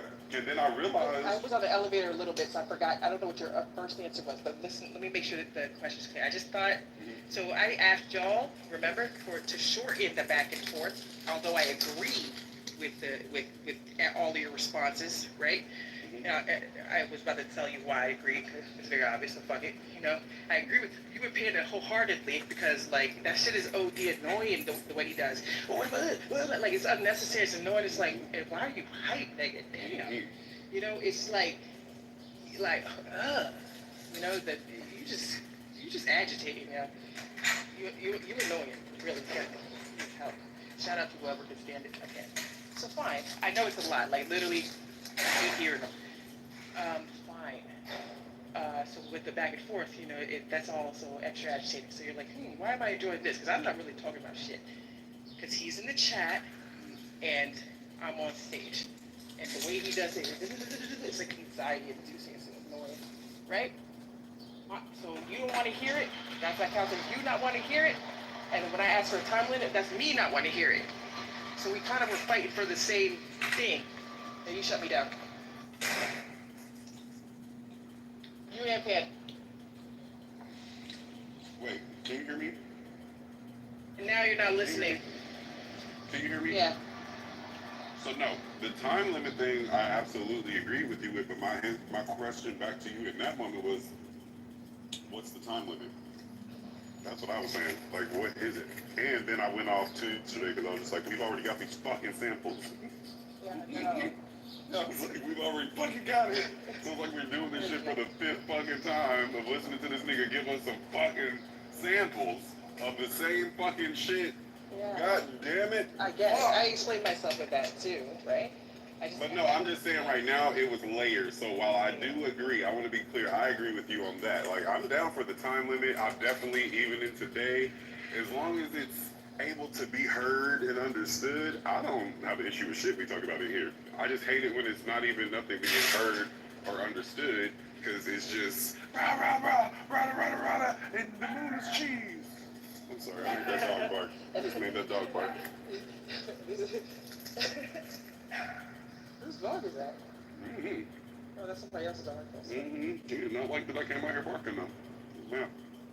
Yeah. So okay, cool. We're gonna so good. I'm taking it to appeals. Appellate court. Mm-hmm. Yeah, we need to figure out a time limit. Yeah. 2 minutes, I think, is good. To be honest. Ooh, that's a lot of screaming. Mm-hmm. That's a lot of screaming. I don't like it. Mm-hmm. 2 minutes of it is. But. Like this is gonna be the bang clause or something like that. Like the. How long can you bang? Because this is not a bang room, right? Right? So, right? You said a bang room. I love your slogan, Joe. Annoyed, like, agreeing with each other. Or, I'm sorry, y'all don't get bored, like, agreeing with each other. Like, how do you grow? Wait, what? Aren't we talking about a disagreement right now between us? Crazy. See how crazy it is? Like, what the fuck? You just recreate reality. We're literally talking about a disagreement that we had right now. Like, of course not. Of course not. What do you want to talk about? Oh my God.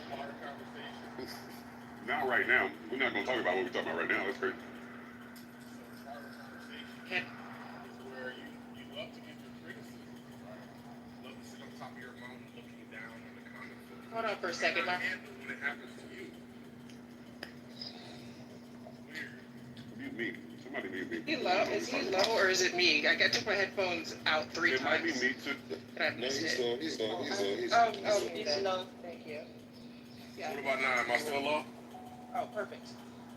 Am I still low? You're fine. You're good. Sounds good. Yeah, so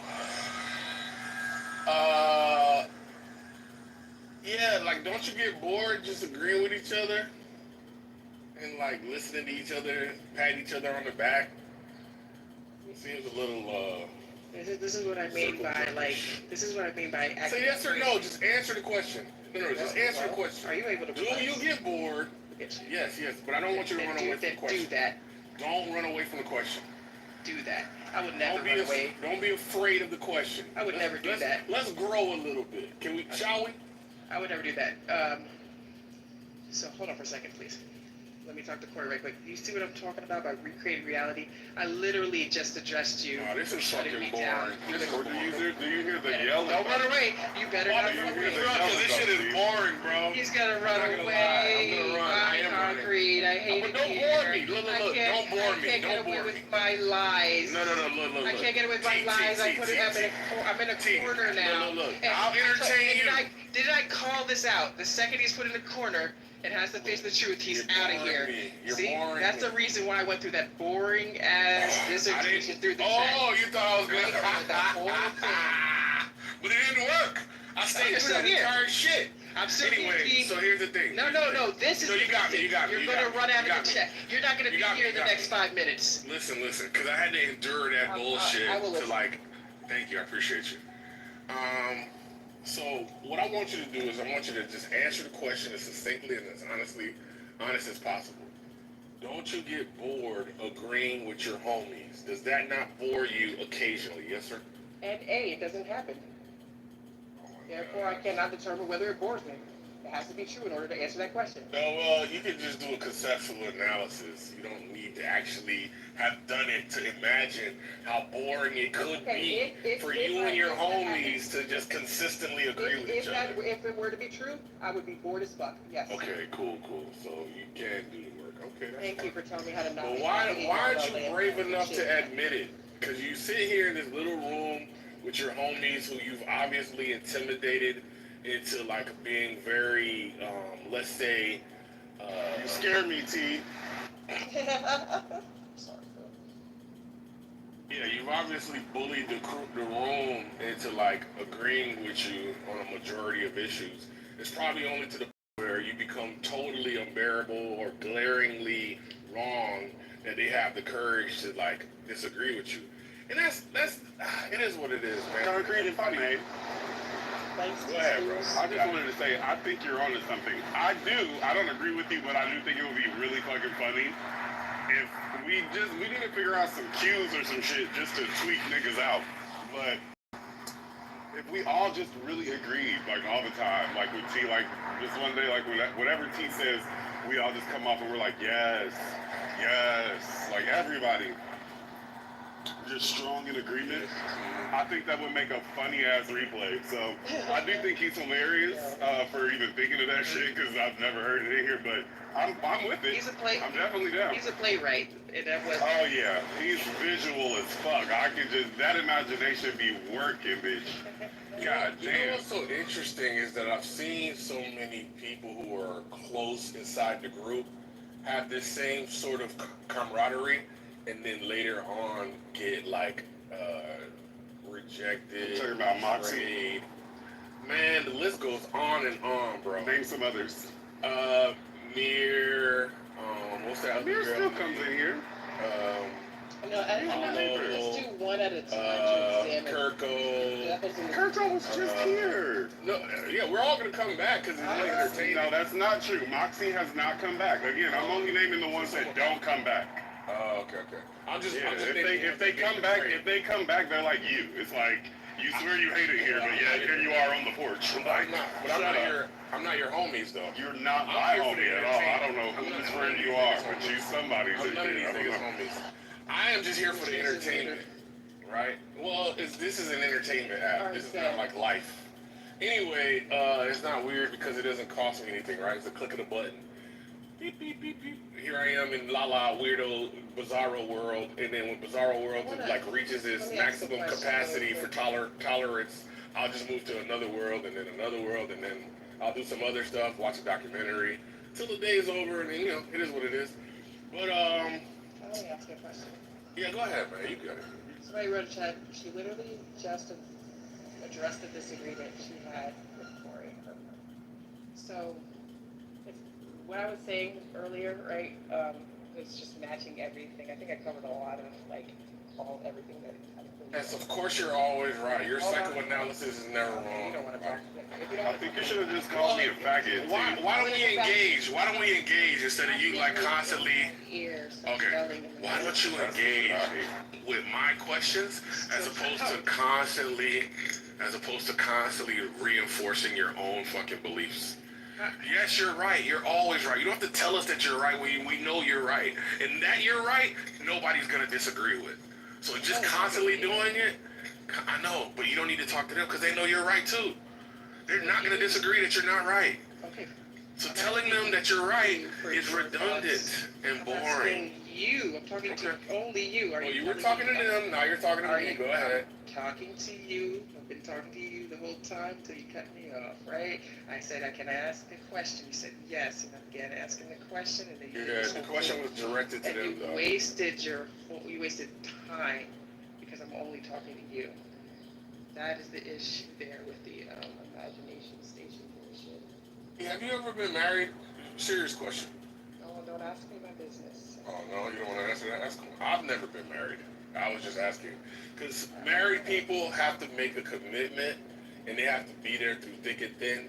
And it sounds like you want commitment, but you're not willing to reciprocate. You sound like you. One second, I'm gonna land right here. You sound like.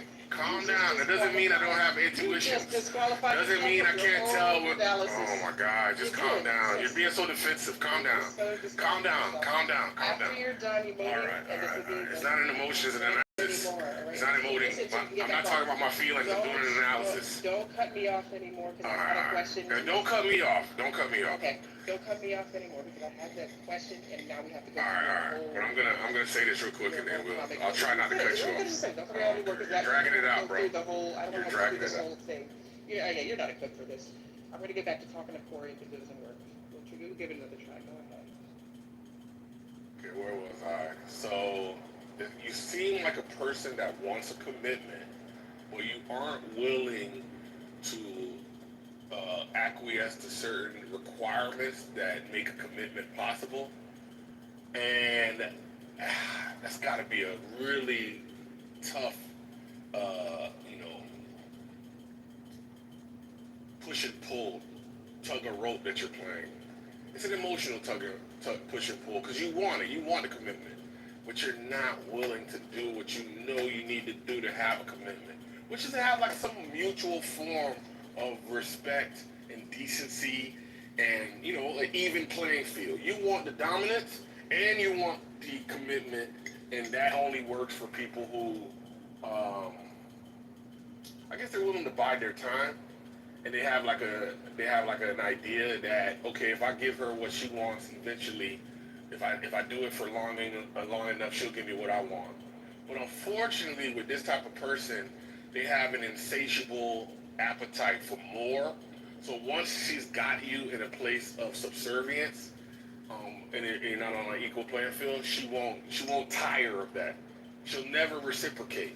Even if it looks like she has the capacity to reciprocate, which she does, she never actually will, because it's a vulnerability that she's dealing with, right?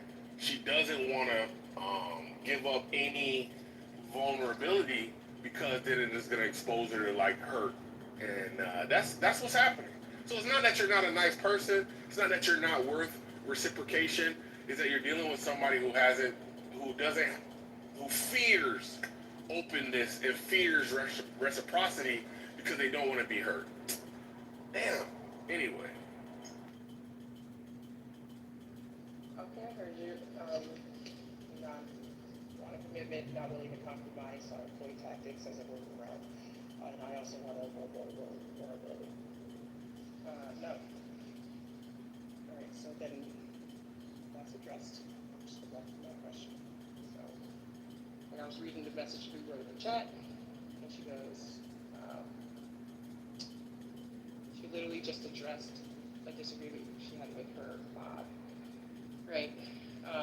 And I told Corey, I was talking about how Corey and Panda vetoed my suggestion that I thought was reasonable. They fucking said no. And I wanted to revisit it with him because I just don't understand the no. And then he explained it to me. And now we're going to revisit a compromise for something within that disagreement. Good enough, The entire thing, it was ultimately just shut down, but there's a piece of it that I thought was important. It's good enough, and said we're going to revisit it and find a sweet spot.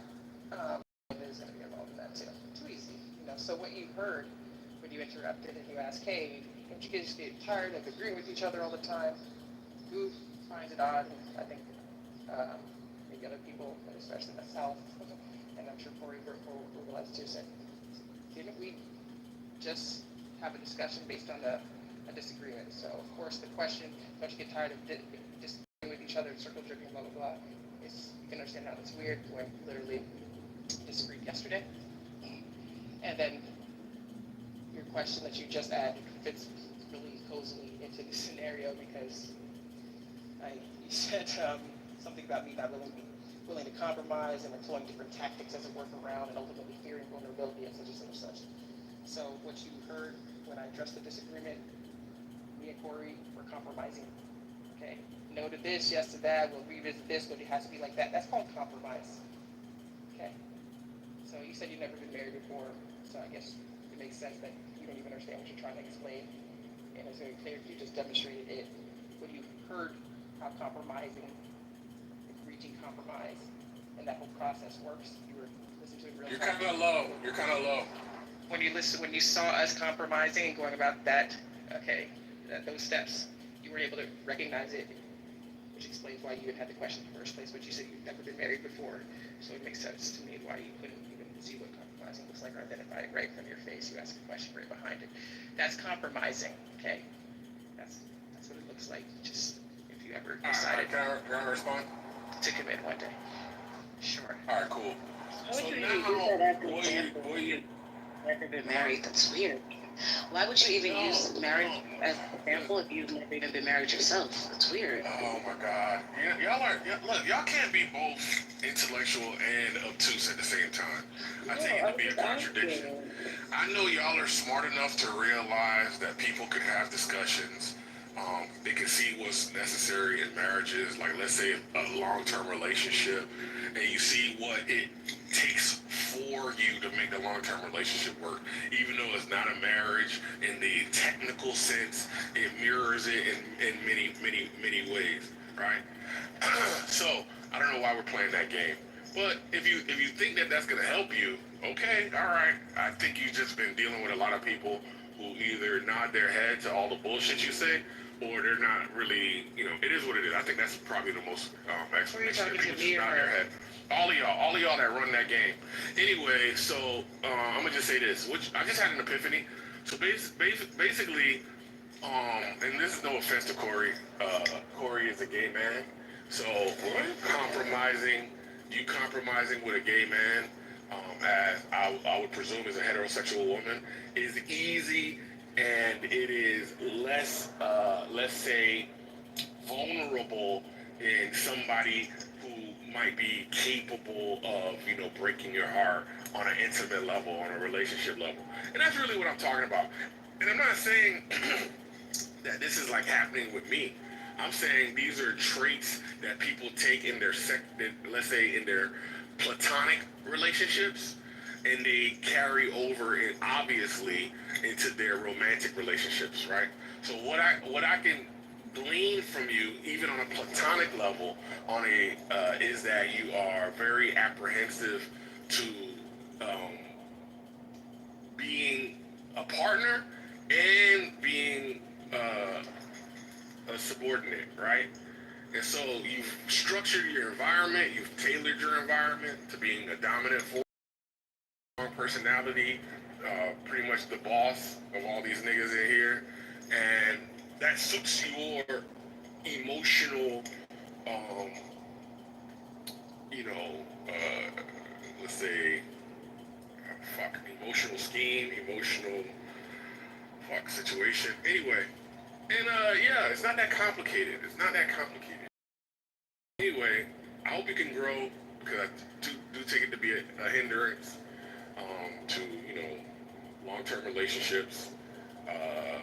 Yeah, man, it's just like diabolical behavior that's unnecessary. So we know you're doing it in your personal life. We know if you're doing it with strangers where there's nothing of consequence on the table. When there is something of consequence, like your emotional stability, like your psyche, oh hell yeah, you're doing this times 25. You're making niggas crawl and beg and fucking all kind of wild shit. That's just crazy. And it's anyway.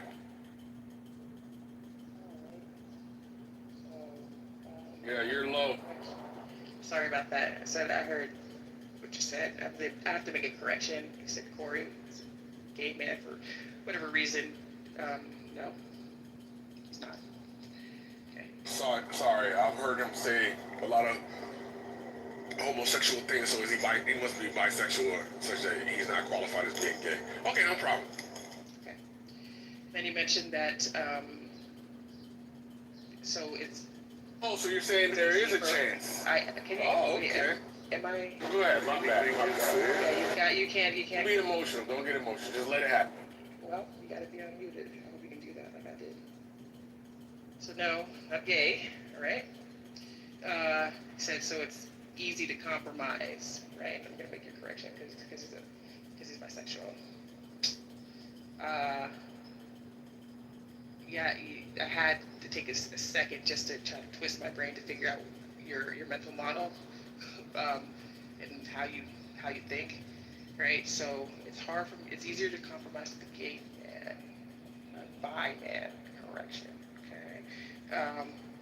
Yeah, I just can't. I don't even understand it enough. Now, Goo mentioned how weird it was for you to bring marriage into it and disqualify yourself. That was odd, And this is because the context are just. I mean, it really just introduces a simple category error. Marriage has nothing to do with any of the interactions on here, not even remotely. Okay, fine. So I don't get it, And if I were to try to use your mental model the best I can, and I've just applied to you, I guess you're I guess it's heterosexual, right? I would have to. I can't. So we're thinking about it as who's masculine, I'm trying my best here. I don't see. If him being a bi or what you thought was gay man, disqualifies him. So therefore, I'm thinking in a way that isn't, doesn't fit the template of something I'd be combative in or something. I don't really know. I'm trying my best. I'm thinking that you and who you are would be in a way further bucket even. I would never, ever, ever, ever, ever, ever, ever, mess with anybody that acts like, and forgive me for this word, because I'm trying to be quick now because I know I'm thinking out loud, but it acts like a bitch, and no offense, I'm not saying that to be offensive, I'm just trying to be descriptive. When I say that, I couldn't even, like the feeling in my body when I even try to think about it is a dead stop, hell to the no, pause, all right? So that's the best I got for you there. What's the bottom line with that is that, like, whatever mental model you think applies to you, that doesn't apply to Corey, just know that they should be different and that his is easier to conceptualize than yours even because you were so against my grain that I have to actually add pause at the end. All right, you think I dominate everyone? Just one more point, because you have two pieces, and then I just want to address both your points. This is dominate boss of everyone, such and such. The thing is, it's another odd thing. You just addressed, actually, no, you just listened to me discussing with Corey how Panda and him shut me down yesterday.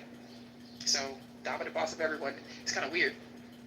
Not a dominant boss getting shut down by the other admins of the house. We're all admins here. Okay.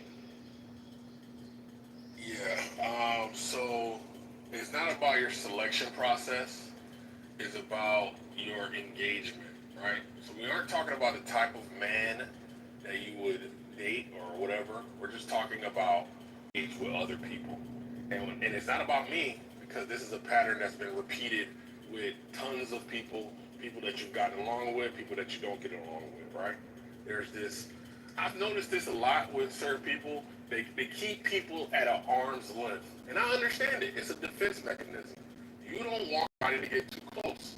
So you remain prickly, right? Like a porcupine, where the porcupine uses pricks as a means of defense, right? I think they're called pricks.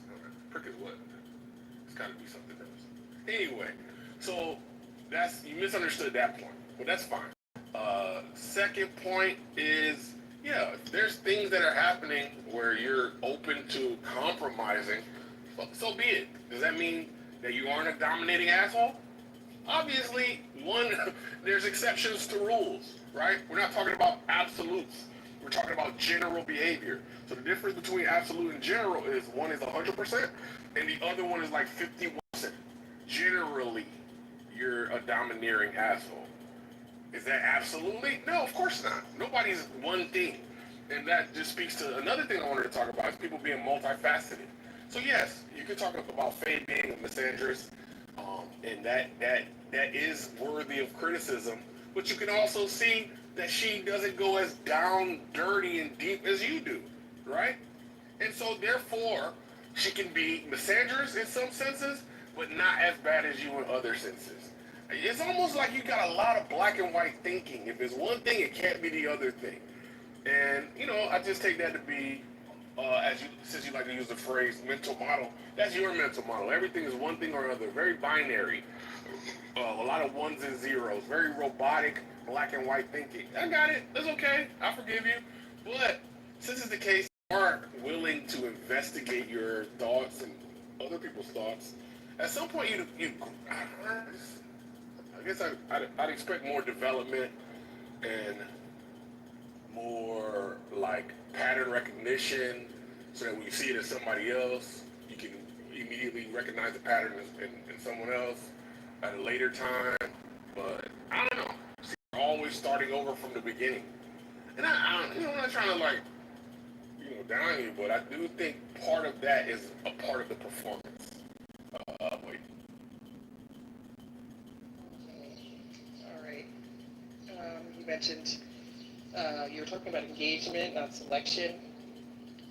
Cool.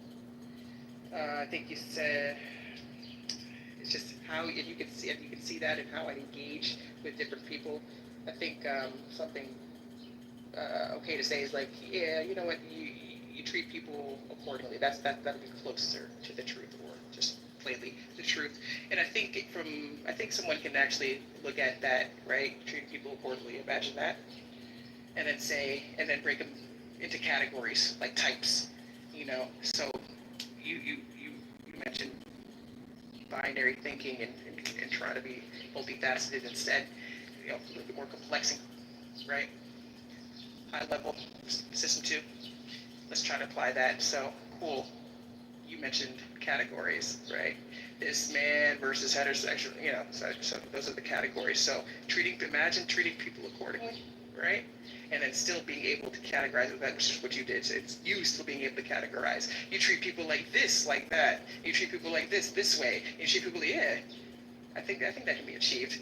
So I treat people that act a certain way, boom, here. I treat people that are more reasonable, here. I treat people that, come on.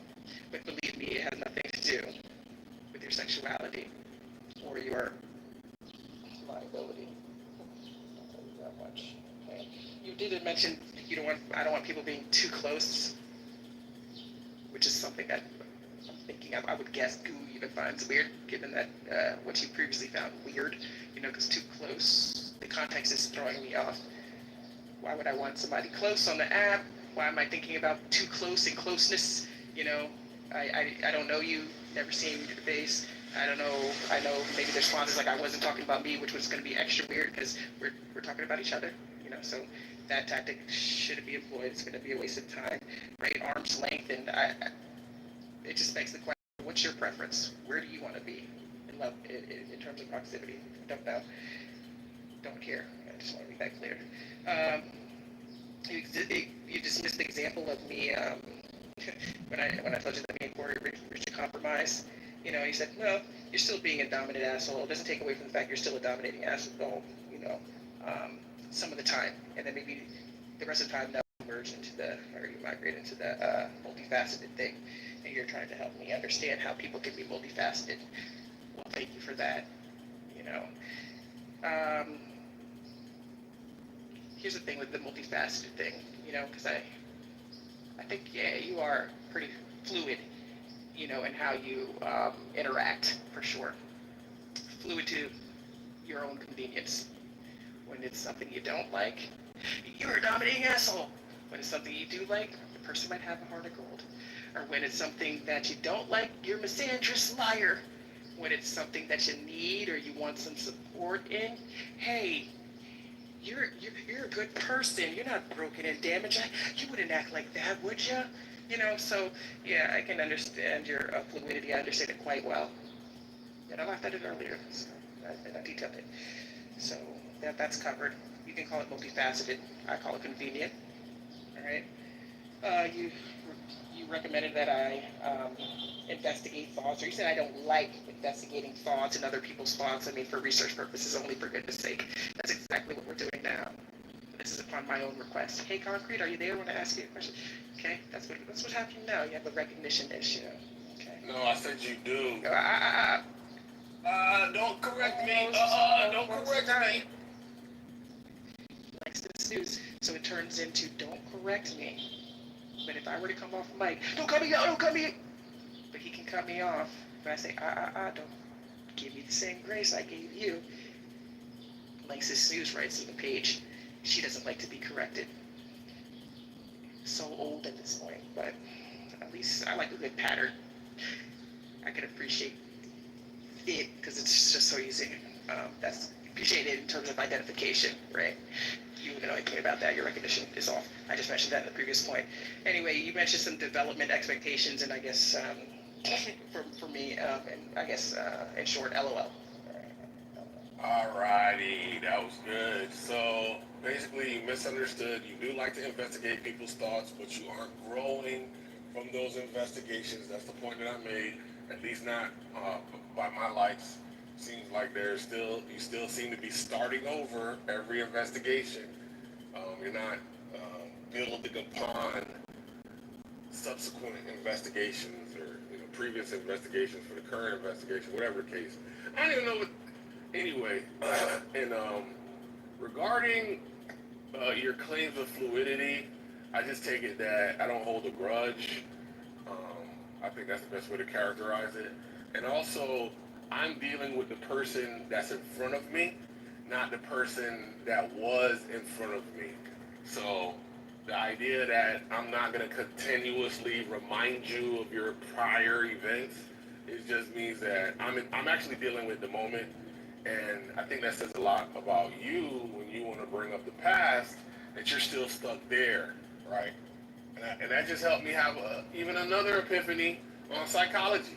Some people, it is called arrested development, where the idea is if you had a traumatic event at a particular age, you end up staying, your maturity level stays at that age, right? Arrested development. And I just take it that some people get stuck in the past. And some people, even though they have traumatic events at early ages or whatever, they're able to move past it, right? Through some form of catharsis, some resolution to events, some sort of forgiveness, some sort of understanding. And you move past it. Or you understand human beings. And you don't have to deal with you don't have to label a person based on their lower self, their prior self.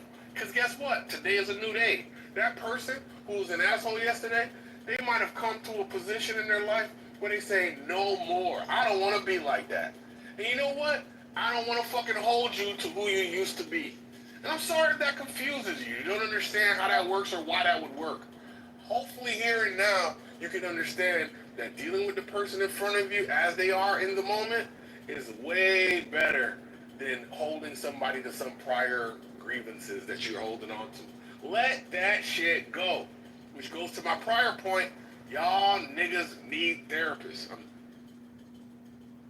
Okay, good to go. So listen, you're done. I don't know if you're looking for specific responses. They'll be in this, this final statement.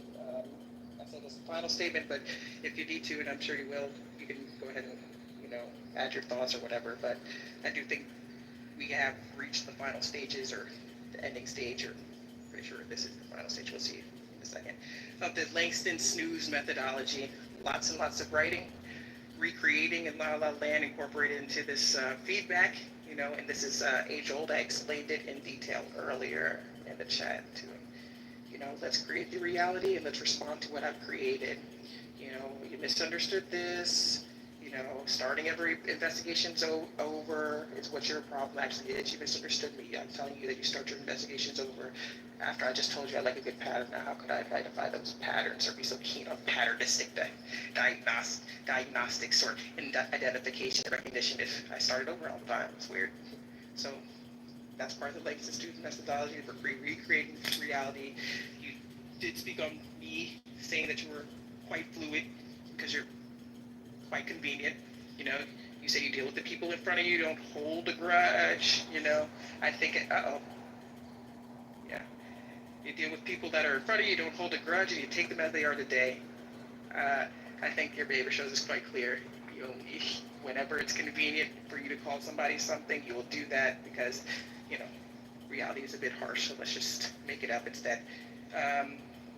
You brought up the past, and I'm stuck in I brought up the past apparently, and then I'm stuck in the past, I guess. I don't know. I don't know where I did that or where you didn't do it, so we're just gonna go on. Then he mentioned like Arrested Development and psychoanalysis comes right after that and all this shit. So recreating reality. We're at the final stages, people.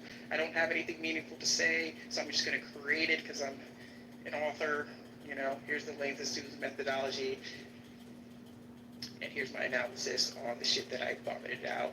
Boom, good to go. As long as I feel good, and as long as I don't have to address anything real, because that would hurt too much, I'm fine with this. I'm done.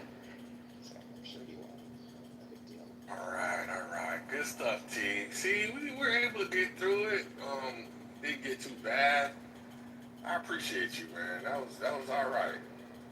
Still got a long way to go on your journey of growth and maturity, but good luck to you on your journey. Here we are. Just a joke. It's just a joke. Let it go. It just doesn't go. Still at the final stages. Like I said, it's okay. Rohan, you there? I did want to ask you a question. What's up? How you doing? Hey, what's up, man? So, did you ever run a non-tech business before? You sure that team wanna go in that direction, or are you guys done? We're done. I'm done with her. Then I'll see you later. Maybe next time. Hold on, let me ask Rohan a question. Don't gatekeep. I don't want to be bored. But you can. You have options. Listen, it's okay. I think you're being vindictive, but it's okay. There's nothing going on in this room. Langston sees. There's nothing going on in this room, so. Yeah, I get you. You can create a room where nothing goes on and then ask for that question if you want. Look at that dominating, that dominatrix, man. It's okay. Forgive you. I know it is. Yeah. Langston stays. Man, life's tough. You know what they say, life is hot. Who say that? I ain't heard that. That comes from a movie called The Hot Traveler's Wife. That movie is so ridiculous. I think it's like a romantic comedy that's kind of one of my favorite genres, if not my favorite. I don't really watch a whole lot of movies anymore. But, romance. But it's not a comedy. Romantic comedy is one of my favorite genres. Romance, this is like romance and sci-fi. Yeah, and this is romance and sci-fi because in this movie, it's a good one.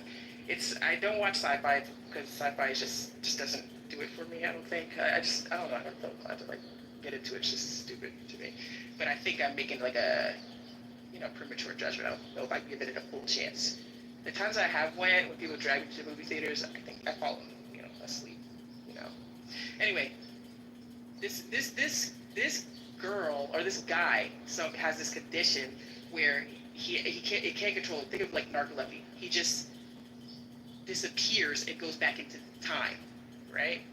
And then he interacts. I don't know. It's hard to explain. It's gonna sound stupid. Anyway, he falls in love with someone, and it just goes through the hardships of doing so. The plot is way better than what I'm saying. I'm not doing it any justice, but it's so good. The Time Traveler's Wife, so good. Panda, have you watched it? I can't remember, to be honest with you. Man, you've been here all that time? Wow. No, I got here in the middle of the Okay. I put belt to ass. When I put belt to ass, I kind of feel bad for y'all after I do it.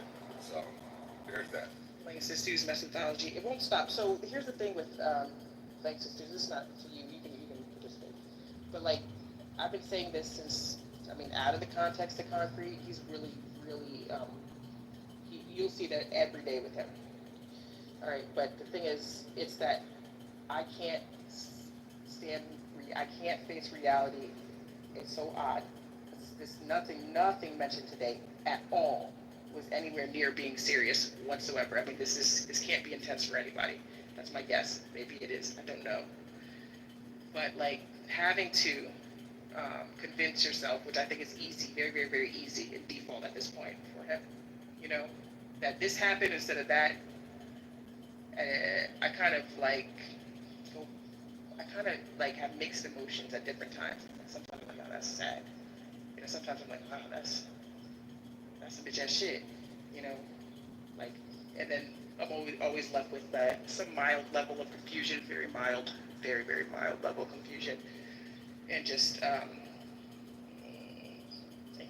little bit of a twisted face, like, hey, aren't you supposed to be a man? And that's what I think. And I'm sure, I guess it's a little bit misogynistic or sexist, because I think men are supposed to act a certain way, especially. I think adults are supposed to act that way, but especially men and how they describe themselves. You're supposed to act like you're supposed to be okay. Like aren't you? It's not that bad. It's just a little bit of truth that doesn't affect you really. I'm sure nothing will be employed. It can't hurt your feelings, even though I'm not sure. I would guess it might. It might, because I don't know why the fuck anybody would act so strange. They must be protecting something. I have no fucking clue. I don't know. Ask somebody that knows. Him. Can't ask him because he'll tell you why. But ask somebody that knows him well enough. I don't know. I have no fucking clue. But it is strange. It's transparent and it's desperate and it's sad because it's like we watch every interaction here. We're watching it. We're listening to you on stage. We saw the whole thing. You're not influential, and I mean that. From the bottom of my heart. You know, you're not skillful. You're quite transparent. You know. One of the biggest patterns on this fucking app ever. I mean, literally the same thing every time. So it's like, man, give it up already, or don't. There's nothing really that can be done about it. You know, I have my own handling requirements. So if it's annoying or in the way, then see you later. You know, you can listen to do or believe. You probably leave before that anyway. Doesn't matter to me. But like I said, I oscillate between sad and repulsed. Man, how hard is this? It's just a little dosage. Goodness gracious. Andy, are you in Exchange Place? No, Newport. Well, I think it's the same thing. Yeah, you're right. Newport is a little bit different. It's just very close. Yeah. I think I'm just further up towards, like, yeah, more and more. That, one of the best views of New York City there. I saw it was just not even picture worthy. It was only the 15th floor. It was like, my question is, because I don't think I ever really spent time in Queens. You know, it's so funny. I never spent time in the Bronx. I don't think I've ever really spent time in Queens. It's just so weird living here for so long. Hold on. But my thoughts are like the Weehawken, Liberty, like all across here where I'm at, like the quote unquote Gold Coast. Yeah, that area. This is the best view of New York. I think honestly, but then what I want to ask you is like, is it Queens that's the best view? Because I've heard that, or is it that's this unobstructed, you know, which one is it? Oh, I think both of them will work, right? Like both of them are fine. I think that the only reason why I made like the Soho House, like Brooklyn side, like that over there, like because like you got the two bridges over there. I'm gonna have a little dimension, you know what I'm saying? But the one like in Queens from Long Island City that also has a little dimension too. It's a little bit closer, and it looks nice too. But like I think you're right where you are. You see the whole entire thing, like from top to bottom, like. And I think that's like actually, you know what? That's it. You got it because I'm not actually. I'm gonna tweak how I say it. I'm saying that same shit. This is the best view, blah blah. But you're right because there's so many good angles. Yeah. You know, like you get the two bridges or three bridges really on the Dumbo side. Yep. Yeah, but the thing is that on that side of the island, it's a little curved a little bit, so that's why you can't just look right up the water and see everything. But on your side, the river is straight, so you can see literally from, like I said, the beginning to end. Like especially where you are, just literally look from one end to the other, and it looks really nice. On the other side, because it has it kind of makes I don't want to say L shape, but like a backwards J shape on the split. And if you were sitting down on the Brooklyn side, you wouldn't see much of the rest. Like looking up towards means it's gonna be like obstructed by something. What's more romantic? From That's man? gonna be just going back. Literally, because I'm thinking about being on the Dumbo. I was out there at the Dumbo side, so cute, right? And then I was at dinner on the Liberty, New York area, right along the river. It was nice. But there was something about it. It seemed a little more immersive, and you had the little lights and all that shit. So I'm like, yeah, that's the best I got. Those are my two views I'm comparing.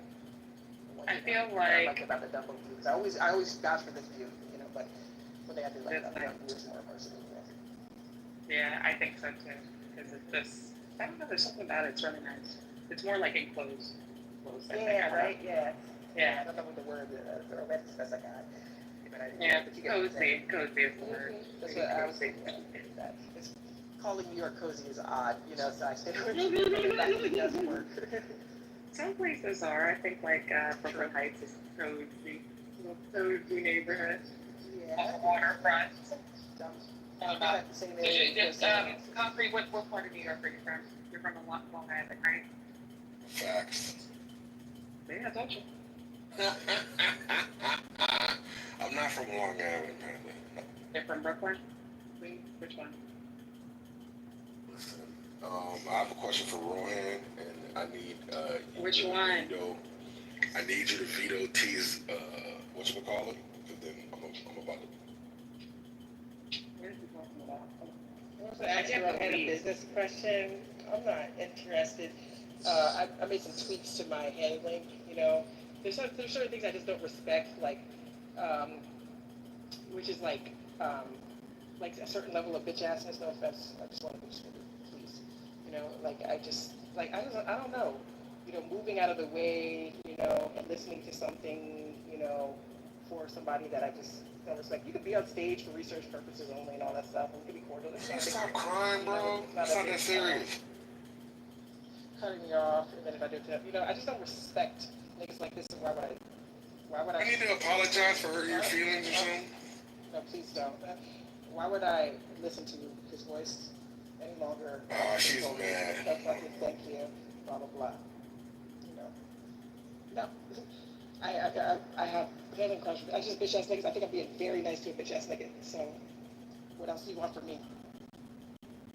That's my argument. Listen, because I understand you're like how you are, I'm gonna forgive you. There you go. I wouldn't care if you Not gonna. There. I wouldn't care if you disappeared dinner. I would have batted eye. So you're fine here.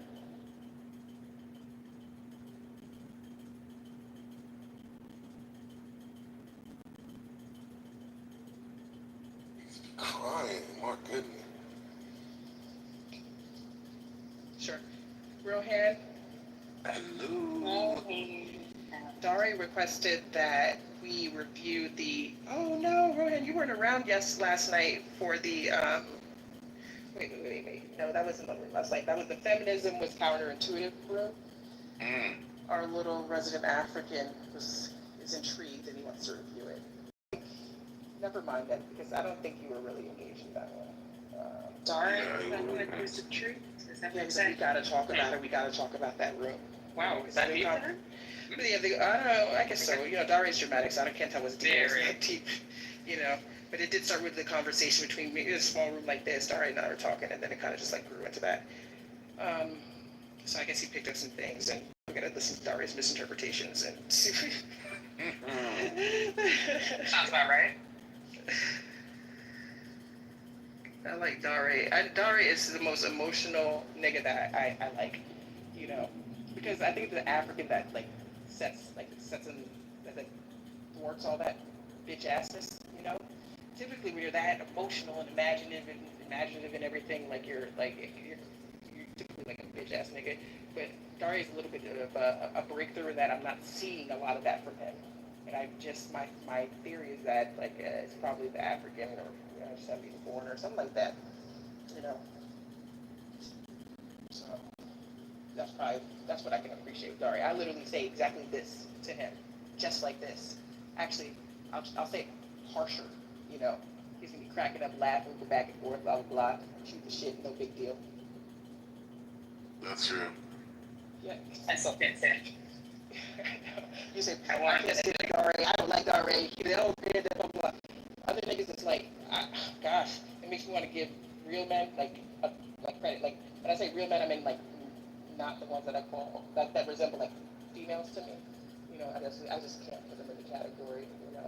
You can go by the chromosomes all you want. I don't think so.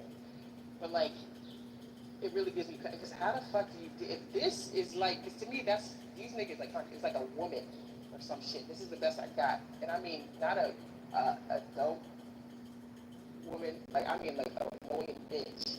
You know, if y'all fuck have to deal with that, or like in your vetting have to sort through bitches like that, hell no. I can't do it. I just can't fuck with it.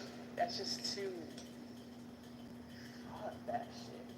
So I'd like to know, for research purposes, like when you know, say you're dating, you know, you meet, you got time to meet a bunch of girls, you know, because you're dating and you're meeting people, whatever. Do you run into annoying ass bitches? You know, are you ever stuck on a date with an annoying bitch? Excuse me, I know you don't use that word. Yes, I have encountered that for sure. On a scale of 1 to 10, you know, how annoying is it for you to just sit there interacting with a bitch as annoying as I described? Oh yeah, yes, it's a 10. I be making my plans like, nope, never see it again. Blah. How can I get out early? Yeah, exactly it. That's what I'm saying. Like, so I am able to empathize, you know, with that feeling at this point because Lord have mercy.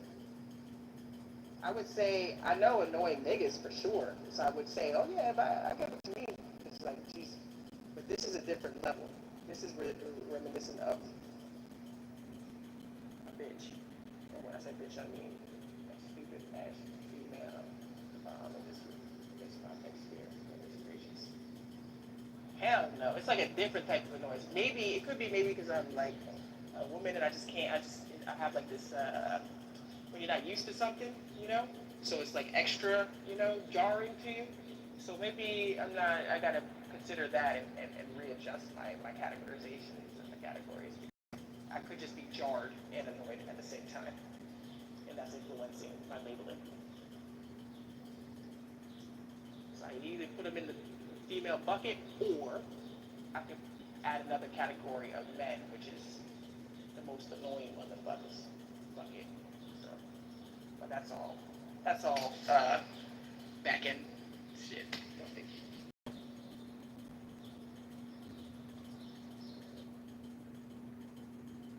Hey, Finley.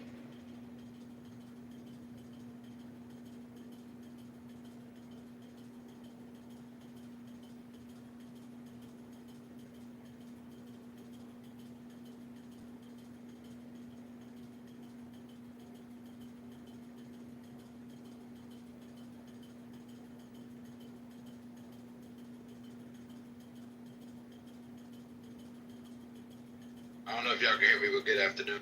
Good afternoon. I hear you. What's up, nigga? Finley, you a pilot? Yes, sir. Okay, good job, bro. How many hours you got? 6,000 and some change now. Okay. Keep going. That's dope. When do you need like a certain amount of flying time or flight time to be what do you call it? The next rank, the captain or whatever. Captain. Upgrading is based on seniority and availability. Like years and okay. I see. Slots. Cool.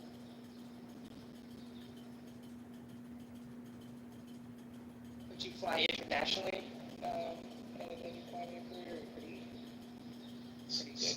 So I always.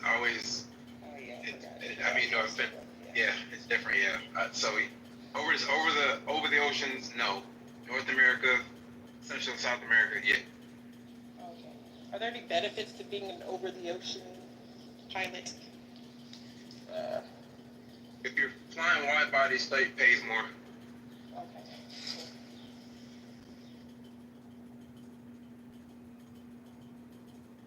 You also have less actual flights. So if I did say New York to freaking London flight, one of those flights is, there and back is probably equivalent to like me flying like 4 flights typically. What's up, Philly? What's good, Concrete? Not much, man. You just walked in. I had to put belt to ass on these folks, so they're gonna be a little bit smarting for a little bit.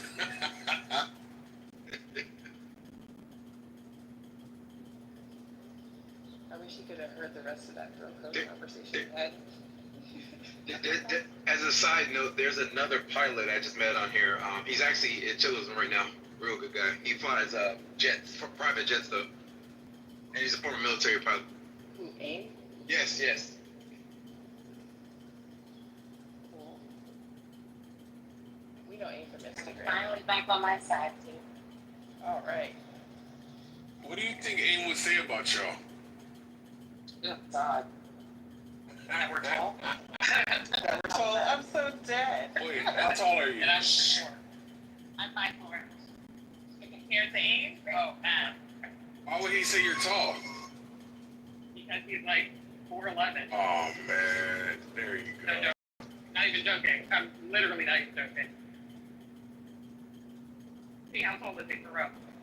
I think you got about maybe an inch or two. You're probably an inch or two off either way. How tall are you, T? She's much taller than me. It's so unfair. I don't know how she got that. T and my other sister are much taller. No, it's not. T. I don't even look like I'm wearing heels when I'm wearing heels. It's adorable. So it's not. That's a great height. No, 5'7" is really nice. So it's three ladies. No, we don't share. We don't share a business like that. We ask questions and we don't share. Well, Yep. You don't share. We don't share. That'll be fair in the real world, but not. Oh my gosh, let me take a picture of this. Like I don't. I'm about to take a picture of this. Like I don't live this. Like I don't live here.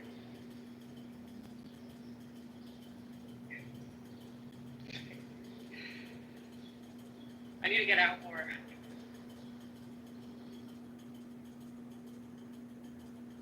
See? What is it? Oh, this is actually all over this den.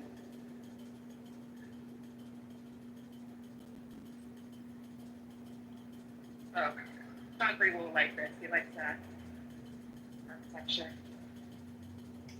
Like he's been here a billion times. So.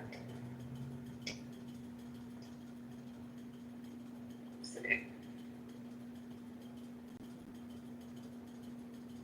There you go. Oh yeah. Ooh, should I go to Sephora? Oh I yeah. wonder if I should go to Sephora. Well, I'm passing Sephora. How much passes Sephora? I have to go back home. I need to go to grocery store, and then I need to go to the grocery things, and then I'll go home. Hey, you ever go to Broadway and see the plays? I went once. I also went to Wicked. You went It to was Wicked? nice. Yeah, I went to Wicked a few years ago. It was the first night that the black, and the first black Belinda. Black? I think she's still playing Belinda. You know. Yeah, I guess that's a character. Okay. Yeah. Mm-hmm. Yeah, but I only went once. I think he's probably been way more than I have. It's not like she's a dork or anything like that. Wait, so you're in the place? That's why I try to get that disclaimer. Not that she's one of those geeks, but one of those what? You know, like the drama geeks. You know those. Oh no, not a theater kid. I love Yeah, theater. theater. I love the plays. Even outside of like Broadway, I just love watching plays. I always liked it. Interesting. I wouldn't expect like demonic people to be into I'm not. We're not. That's the thing. No, not you. I'm just talking about. I do like plays. Concrete. Funny enough, I saw this little ad just now. It said Concrete Jungle. It was so cute. Yeah, it was a hot mess. Nobody cared about that. Funny. Nobody cared about the ad. Recently, I did a full psychoanalysis. Oh my gosh, it was tough. A lot of crying, a lot of wailing, a lot of gnashing of. Wow. That was very Yeah, we have difficult. to listen to the we gotta listen to the replay so we can hear all the crying on the too. So much. I think when this room ends, yeah, when this room ends. Hey, why'd you assume it was him crying? I could tell. Yeah. You want to know what it is? It's kind of like when a cute baby cries, it's like not that deep. But when you're big and gigantic and like you're not the cutest baby and like you snap, then like and you're crying, it's like what am I supposed to like? What are you supposed to do with that? Not all in your nose. Not all in. Yeah, that's absolutely. Somebody get their baby. No, thank you. No, thank you. Yeah. All right, should I go to post office first or the grocery store? I thought to go back home. That's the post office. Here's the post office. But it closed. I want to carry your groceries into the post office. I hate being in this hole. Okay. I haven't taken one of these trains in years. I don't go in this hole. What else? You were talking about international flights or something like that. Yeah, we were talking about international, and you were asking me what's the difference between flying over the ocean versus the advantages. I think you were saying. You done been to the Bermuda yet? No, I've never been to Bermuda. You want to go to Bermuda? It's British, right? It's British. I was talking about the triangle. Oh, you supposed to I want my guests Y'all to travel motherfuckers. Yeah, but Bermuda is part of the Bermuda Triangle. He's asking if he's flown, you know. Yes, I've flown into the Bermuda Triangle. Listen, everybody flies it. Listen, have you ever flown to Miami that time? Yes. Nah, And you were in the Bermuda? Yeah, I did. You ever flew in the Caribbean? Where? Nah, I just went to Miami once. Chances are you were in the Triangle. Oh, Probably shit. inside the Triangle. Yeah, you And didn't I know. was like, I was talking to Tia on the phone. I I was talking to Tia on the phone one time when I was doing the Bermuda Triangle. I'm like, gee, like I've literally come through it every time I fly to Miami. Yeah, that's when I found out. You told me. Yes. Any stories? I was asking for interesting stories. You're pretty, pretty like, nah. Nothing good. Never has anything good. You talking to me, T? You talking to Panda? No. You. So I don't have any interesting stories. That's good. That's what I'm saying. We said. Yeah, I don't have any interesting stories. No. I mean, I have crazy customer interactions, and I have the interactions that make me feel like $1 million. But other than that, my job is pretty. I wouldn't say boring, but it's just there's nothing interesting going on. So I knew a guy. He was flying to, I believe it was San Diego or San Fran, something along those lines, right? And he was on like American Airlines, I don't remember something. And he said that not too long before they were about to land, the plane was doing like this, kind of like flicking function. It was like, would just dip on one side and come back up, just kind of would flicking, over and over again. He was like, what the hell? And everybody was kind of weirded out, whatever. But they didn't really say anything, and then that was pretty much it. He said he ended up getting an email saying that something had happened with one of the, I don't know what you call it, the little flappy things on the wing. And it was like as if stuff. And The flaps or the winglets? They were trying, I don't know. One of them flappy thingies, and basically he was stuck. And they were able to get it unstuck, and they refunded his food for the inconvenience he had. He had no idea. What was that about? Yeah, what was that? You have no Do idea. you know? I have no idea. Yeah, he said it was something about something getting stuck on the wing, so they had to flick it to make it move, kind of in a way. It could have been slats, flaps. I don't know. One or the other. Hell no. It's one of those little thingies getting stuck. Hell, it could have been You have any- slats, which are in the front. Excuse me. Flaps, which are in the. I'm sorry, slats in the front, flaps in the back, and then there's air brakes on the top. It could have been any one of those things could have been And stuck. then they would do some flicking maneuver to make it move again. Like something was stuck is how he explained it. And that flicking was trying to get it unstuck in a way. Yeah, I have no idea. It could be any one of those three things, yeah. That's scary. Don't you think? No. Would you be scared of something like that happening again? No. But you haven't had to do any like. I have yet to run through any emergency procedures.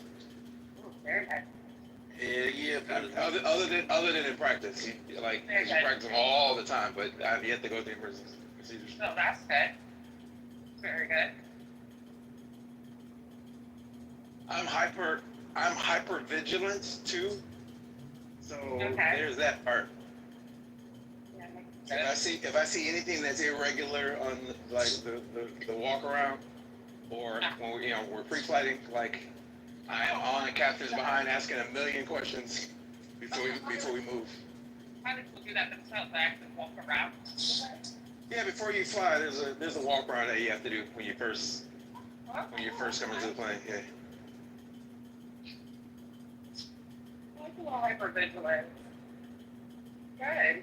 That's a DOT thing, though. It's airlines do it. But that's DOT. Period. You're about to move any commercial vehicle, whether it be a plane or train or a you gotta do a pre-trip.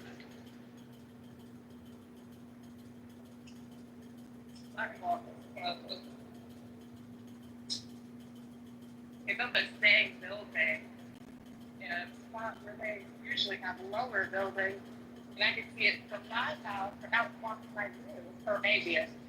Do you know Danielle, the realtor, the one that was in the conversation yesterday? Yeah. I You guys remember known her. each other for years? I don't know. I've not known her for years. I don't even know her. Do I know her personally? Just on the app? No. Just the app. I don't know that we've crossed paths before. Although she sounds familiar, I don't know that we've crossed paths, but maybe we have. I don't know. Okay.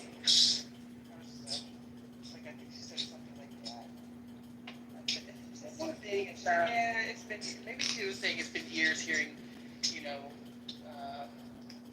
same kind of talking points or something like that. I was years hear you with I think she was speaking in generalities to the conversation.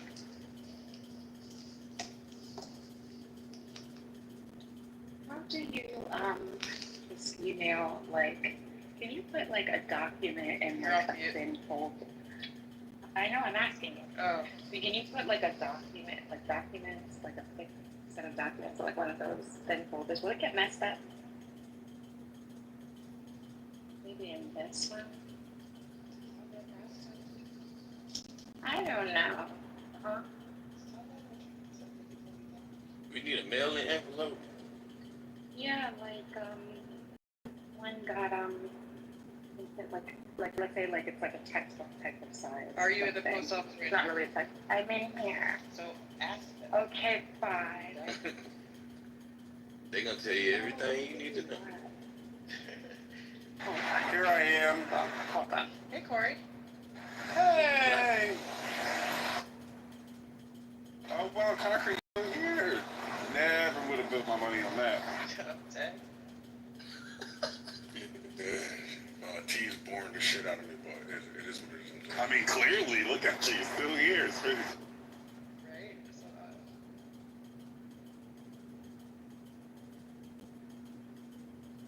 Well, I just got a haircut, so I look great. When did you leave earlier, Corey? I left as you were trying to, right after you broke down the whole, conceptualizing and not, I guess, compromising with the bisexual man part. Right there. That's where I was like, all right, I got to get in the chair. How weird was that scale of Wait, what? Super weird, because I just didn't understand. I think they do it a lot in here, but I don't know why these heterosexual men be speaking on my dick. I just find that so weird. I'm like, yo, I don't say nothing about these niggas. I don't flirt with them, none of that. It's just, and then I'll be like, he gonna say, well, yeah, I think I just heard Corey say some things before. What? What the fuck did you hear him say, bitch? What the fuck got you to the conclusion that he was gay? What? Exactly, which is T's point, bud. Every time you're asked to provide that, like T broke it down so good earlier. She's like, yeah, I come to the conclusion, and she's like, okay, well, how did you get to that conclusion? Oh, it's just a feeling. Like, what the fuck? Like every goddamn time, it's like you want to be so specific, but can't be specific to save your fucking life at all. It's just a feeling. Okay. Well, you keep on feeling it, nigga, until you realize that that might be a little gay in itself. Who's in here operating emotions? To look at the stage and take a guess. Oh, damn. Sometimes I get exhausted with being right off.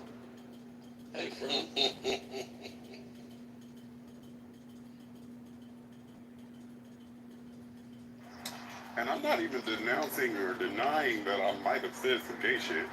But what did I say? Why are we arguing? What did I say? We're not arguing, let's be clear too. It's not an argument because you don't have a rebuttal, or a valid one at that. Like, I don't need one if you acknowledged it. I don't need one if you I'm not acknowledging shit because I asked you to give me something to acknowledge and you can't. That's what I'm acknowledging. Okay? Are we clear? I don't want to speed past this. We're not arguing. Niggas want to be told right all the time. Okay, now we're going back to that argument. You're going to go back there? That was pre-haircut. You niggas try too hard. Calm down. It's not that serious. Wait, Corey, you got one haircut? Yep. Just one. Damn. I ain't never say these haircuts. I said I got a haircut. Just one hair got cut. How much the haircuts out there? 200. Yeah. Wait. What? I heard it too. If you want me to answer it again, post your hairline right now. $200? Let me see your hairline.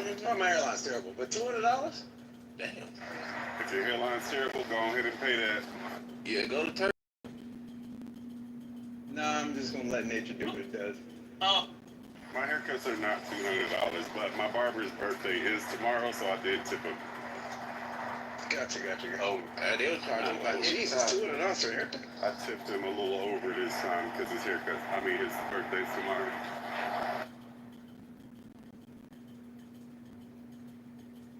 What's the normal rate? Oh my God, it's $60. Damn. Just curious. You're not coming out here to get no damn haircut. Y'all kill me doing this. Why are we wasting our life? I don't know where you are. Right. What are we doing? What are we doing? I'm just curious. What are we doing? This is crazy. I'm just curious.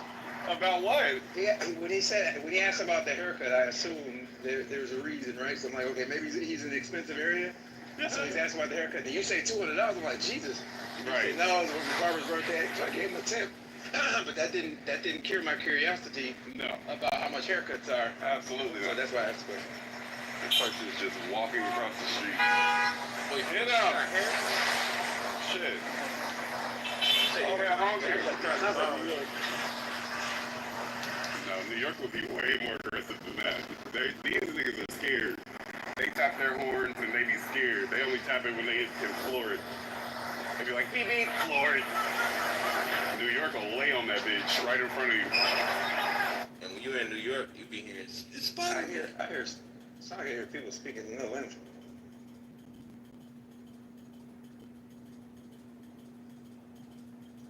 You see how not neither, but just the main nigga with the questions still has yet to be like, so where are you located? I just find it crazy.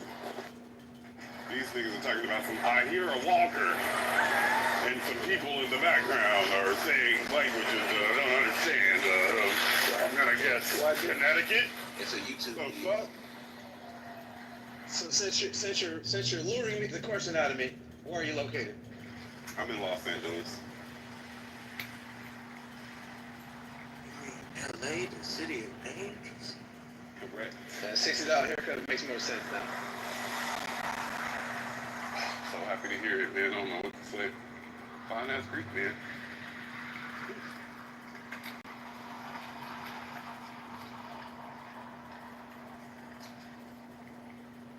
Man, do y'all have anything to do? Cause this is boring, bro. For real. Like, what's going on? I mean, shit, let's talk about something interesting, Concrete. What you got? I tried to talk to Rohan, but niggas was hating for no reason. Oh my God, we can't never even get a topic without niggas being bitches. I just asked, what can we talk about? What's a topic? Why you gotta be a little bitch right now? Give me a topic. Calm down, man. You gotta be a weirdo. Look, if we want to start calling each other bitches, y'all are gonna lose. So calm down. Oh, I bet you we will. My daddy named C-Town. I watch C-Town call all 17 of his baby mama bitches. You don't want to hear me get bitchy in this bitch. Creativity is gonna surpass yours, girl. And you're not gonna like it, girl. Persistence and creativity. So just let's explain that. Concrete on a level of like. It's not that serious. I don't think it's that serious, but I want you to know that I don't think that you could really like go toe to toe with me. I want to be mean. Let's just be nice. Yeah, I want to be nice. I asked you for a topic. I asked you for a topic, and now you're doing this. I asked you for a topic. So the topic is directed at Rohan. You ready? Wow. What the fuck? Ready? Can you give me one that ain't so gay? Do it. Can you give me one that ain't so gay? Like, take this nigga's dick out your mouth and give me a topic, please. Let me hear you go. Boring. Did you hear it pop out your mouth? Alright, y'all. I'll be back with y'all. I got a new topic. Oh, I gotta leave now because I can't suck Rohan's dick. Hey. Sorry. Sorry. I'm sorry. Wait a minute. Suck some of Rohan's dick. Unhand Rohan. Unhand Rohan. Rohan, are you okay? Oh yeah, I'm doing great. Fantastic. Just a little sticky. We're protecting your dick. We're protecting your dick. Appreciate the efforts. Appreciate it. Damn, a real trap janitor. Alright, I'm done with the post office. Oh, okay. This is the only thing I dislike about, like, being at home. I just hate going outside. And I have to do, like, 3 things, and I think I'm somebody special. Probably are. I am. I know I am. I'm the same exact.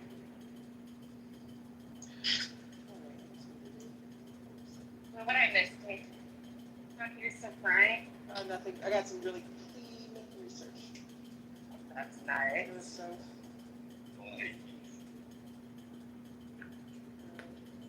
yeah. there's something that we're master quite well. Yeah. As calm as possible. You're right. So that we can, as possible.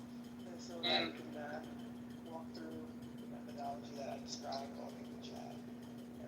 Oh. The lines that you can't touch. What line? That would be. Get it. I was talking to Corey, and I was saying that you and Corey shut me down on my request to find a sweet spot yesterday, and Not for concrete. I want to go to appeals. I'm thinking, I want to appeal, and I think we should revisit it, because I don't think you guys actually understood what I was saying, and blah, blah, blah, blah, blah. And then Concrete cut in and goes, "Don't you guys get it tired of agreeing with each other? Does it get boring? Does it get boring?" So everybody was like, that's weird. It was like, So weird. we're literally talking about how we didn't agree. It's crazy. Because he's delusional. And then we were talking about, in that conversation, we were talking about, okay, maybe this, but not that, or reach a compromise here, with the rest of that, blah, blah, blah, that works for me, and so anyway, it's extra weird, so as it kept going on, I'm like, so did you not hear, what was you, so. Okay, did you what? hear, like, we were talking about, said it was like a circle jerk. Lord. So say there's a circle jerk when we're talking about a disagreement, and then also saying, yeah, I think you have, like, have you ever been married before? He was like, oh, gosh, no, you do. And then he goes, he has it, He's like, well, I was just asking if you had, because they show the the ability to compromise and such and such and such. I'm like, so you just disqualify Gosh. yourself? How do you just disqualify yourself Seriously. on what you're doing about selection? That was Not knowing whether or not I have been married. And that's strange. That's stupid, but he's stupid. So, like I said, I like a good guy. Anyway. Yeah, it's really dumb. So then it was interesting because the not having the ability to compromise was odd because of the same conversation that he interrupted.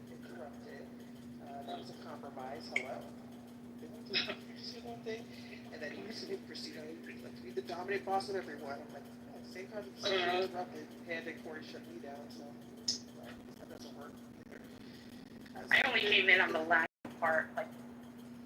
I'm not worried about it. It is what it is.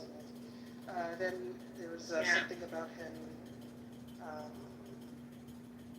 So when he realized like he was crazy, he was like, well, it's because Corey's a gay man, and so therefore your interaction with him is different. So we have to make corrections. Statements. And what I had to kind of let him know that like, Corey, you come up. So if he's trying to employ the mental model because he's gay, then either I don't have some kind of like hello. You know, I couldn't really wrap my brain around it. Yeah. You know, however he was thinking, I was trying my best, but I wanted to let him know, like, to me, like, he's a bitch, like the worst kind of bitch. He's an annoying ass bitch, you know? Like, so when I think about him as a man and Corey as a man, I have trouble with one versus the other, and that would be him. It's almost physically impossible. Think about him. So I think a bitch would say acts like one, so consistent with freaking. So then he says something like, I was talking about engagement, not selection. I said, no. And I'm slimming everything down for you. Yeah, no, I was gone for like a good hour. I was gone for like at least an hour, so I know he's slimming it down. Yeah, it's a lot. And then, let me slow down. And he mentioned something like, thank you. Like you don't want people too close to you. You want to keep people at arm's length. And I'm just looking at my phone and the app open, and I'm like, the issue is like everybody already is at arm's length. I need to know what specifically is the issue, and kind of just begs the question: what's your preference? Would you like to be? Because if arm's length is fine with you, then you know you may need to recalibrate.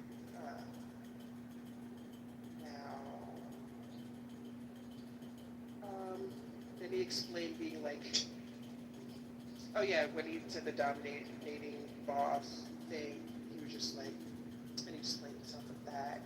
He was like, well, you need to understand, you know, being multifaceted and everything isn't binary, right? And that you're still a dominating asshole, but not all the time. You can be a couple things at once, such and such and such. Oh God. So that was a creative little take. I was like, of course I understand being multifaceted.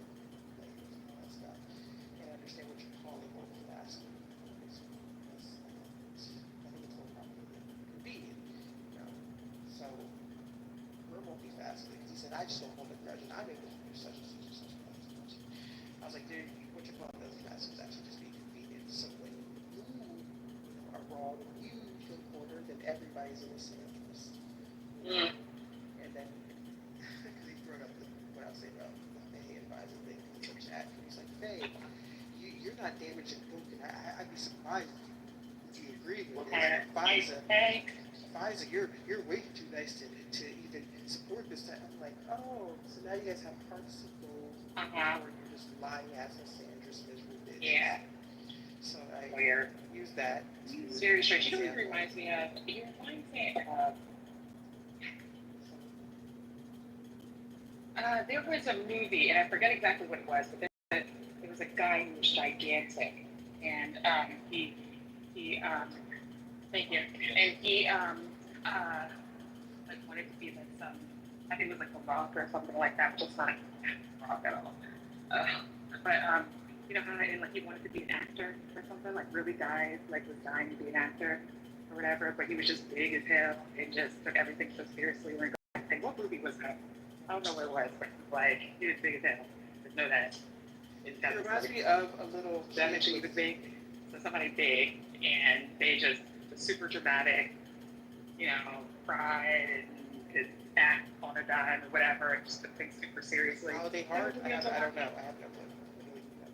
Unless it's Holiday Heart, I don't know. Okay. Where you at? Alright. Right here. Testing. Me. Yeah, apparently it's your phone. It's your phone. It's me. Okay, it's me. Oh my God. Literally in the matrix. So that would make sense. So does it not make sense? Like, how many times do you have to Go to the third chair. home to know that you're gonna break up? I don't know. Just I think it's me instead of you. It's crazy. Just as many times as you, T. Yep, and every time I do, I'm on the elevator, so you may not hear me. Nah, T, that doesn't happen. It didn't happen today. I got my. Today when I wasn't on the elevator? I went to the grocery store. I think it still makes sense. I went to the grocery store. You give a fuck? And yeah, you do, because I talked to everything your sister. I can't hear you. Hold on. Turn on the AC in the house. Why are we hearing all this? Because it. Bye bye. Hey, listen, you gotta listen. Alright. Hey, Les, so diabolical. Okay, now.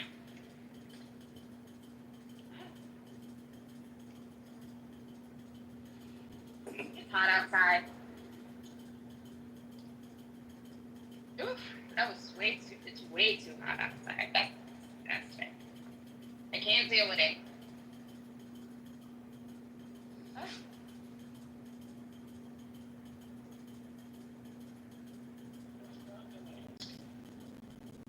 What's up, bro? I got stuff to make my sando. My Japanese food. It's a strawberry sandwich. Well, what the fuck? Yeah, hold on, I'll show you guys. I don't want to see it. I want to try it. It's a I big know, I know. We need a Diddy update. I'm too focused on important stuff. Did he? He's probably sleeping right now. No, he's in court. Or he probably just left. Ooh, this looks lovely. So, the strawberry, I would imagine the strawberry sandwich with cream cheese would be good. Well, this was more like with whipped cream and some thick, good buttery bread. Buttery, sugary bread. And, it's hold on, don't you guys worry, I will. I don't touch the cream cheese. Or like a cream cheese frosting or size. Can you guys hear me? Yeah, I can hear you now. Yeah. Can you hear me or you guys can't hear me? I can't hear you. Yes, I can't. Here's a summary right here. I must be delayed. 1 second. Test. Yeah, I can hear you. Test. Okay, yeah, something's a little delayed, but here we are. I think we're getting closer. So cool. Here is a summary of the case. Right, so both sides rest. Sean Diddy Combs' defense team rested after presenting a brief case and calling 0 witnesses in the music mogul's federal criminal trial. Earlier today, the prosecution rested its case, which took over 6 weeks. So what happens next? Prosecutors said they do not intend to present a rebuttal case. The judge told the jury to return on Thursday for closing arguments, as the lawyers will meet tomorrow for a charge conference. Federal charges: Combs has pleaded not guilty to charge blah. Interesting. So here's what happened in court this afternoon. Rule 29 motion. Combs' defense attorney, Alexandra Shapiro, made a Rule 29 motion, a routine motion typically made by the defense in a criminal trial after the government rests its case. for a judgment of acquittal in all courts, arguing the government failed to meet its burden of proof.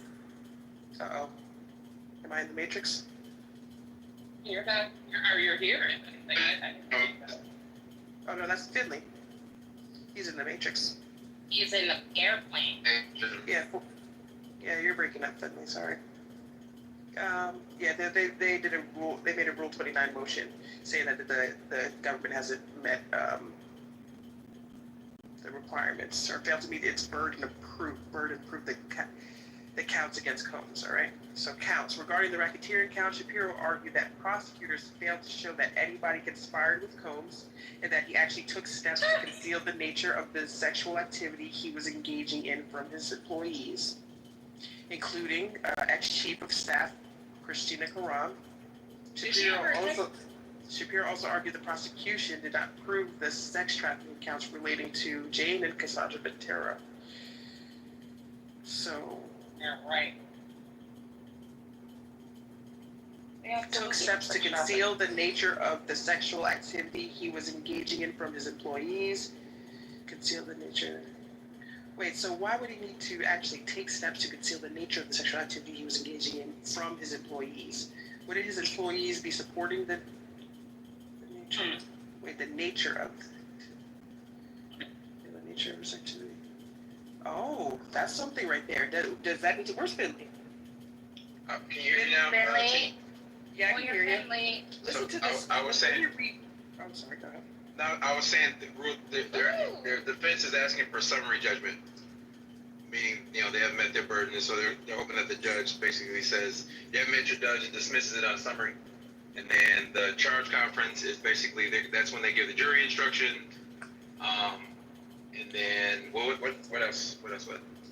I'm sorry. So with summary judgment. So if the judge rules or whatever that they haven't met the burden to prove the counts, what would happen after that? The judge can just flat out dismiss it on summary, saying you have not met burden of proof, and it's done. I mean, defenses try that.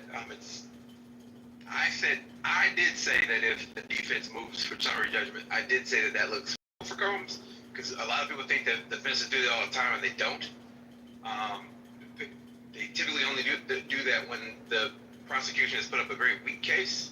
I don't know that to be the case here because I didn't follow the trial that closely, but like I said, that's what they're doing. And the judge will make a move. We'll rule on that. I don't know if they have or not. So here's something interesting. Today's a closing argument, right? Wait, huh? No, you didn't know he made a judgment of that. No, Panda, you're breaking up. You have to get on Wi-Fi. You're at home, so I'm sure you have to get on Wi-Fi. Nah, I'm on Wi-Fi. Oh, I'm not on Wi-Fi. Summary. No, go ahead, T. Go ahead. Sorry, I don't know if I'm delayed or y'all are just. Yeah, it's that second option, T. Second option. Okay, thank you, bro. Wait, so fine, Panda's on Wi-Fi. What we'll do is get Panda's question, and then we'll get on track. Go ahead. No, it wasn't a question. I was just saying, because he was saying he didn't know if they made a judgment on that yet, and I said that today was closing arguments. Mm-hmm. I was just making that comment, that's all. And I was telling you that I was making that comment. I thought I was breaking up. You were breaking up? I was breaking up, Corey. Which makes sense. Because you weren't on Wi-Fi, so that makes sense. I was on, okay. We shouldn't even spend time questioning it. So let's move on to Finley, right? And Finley, what were you saying?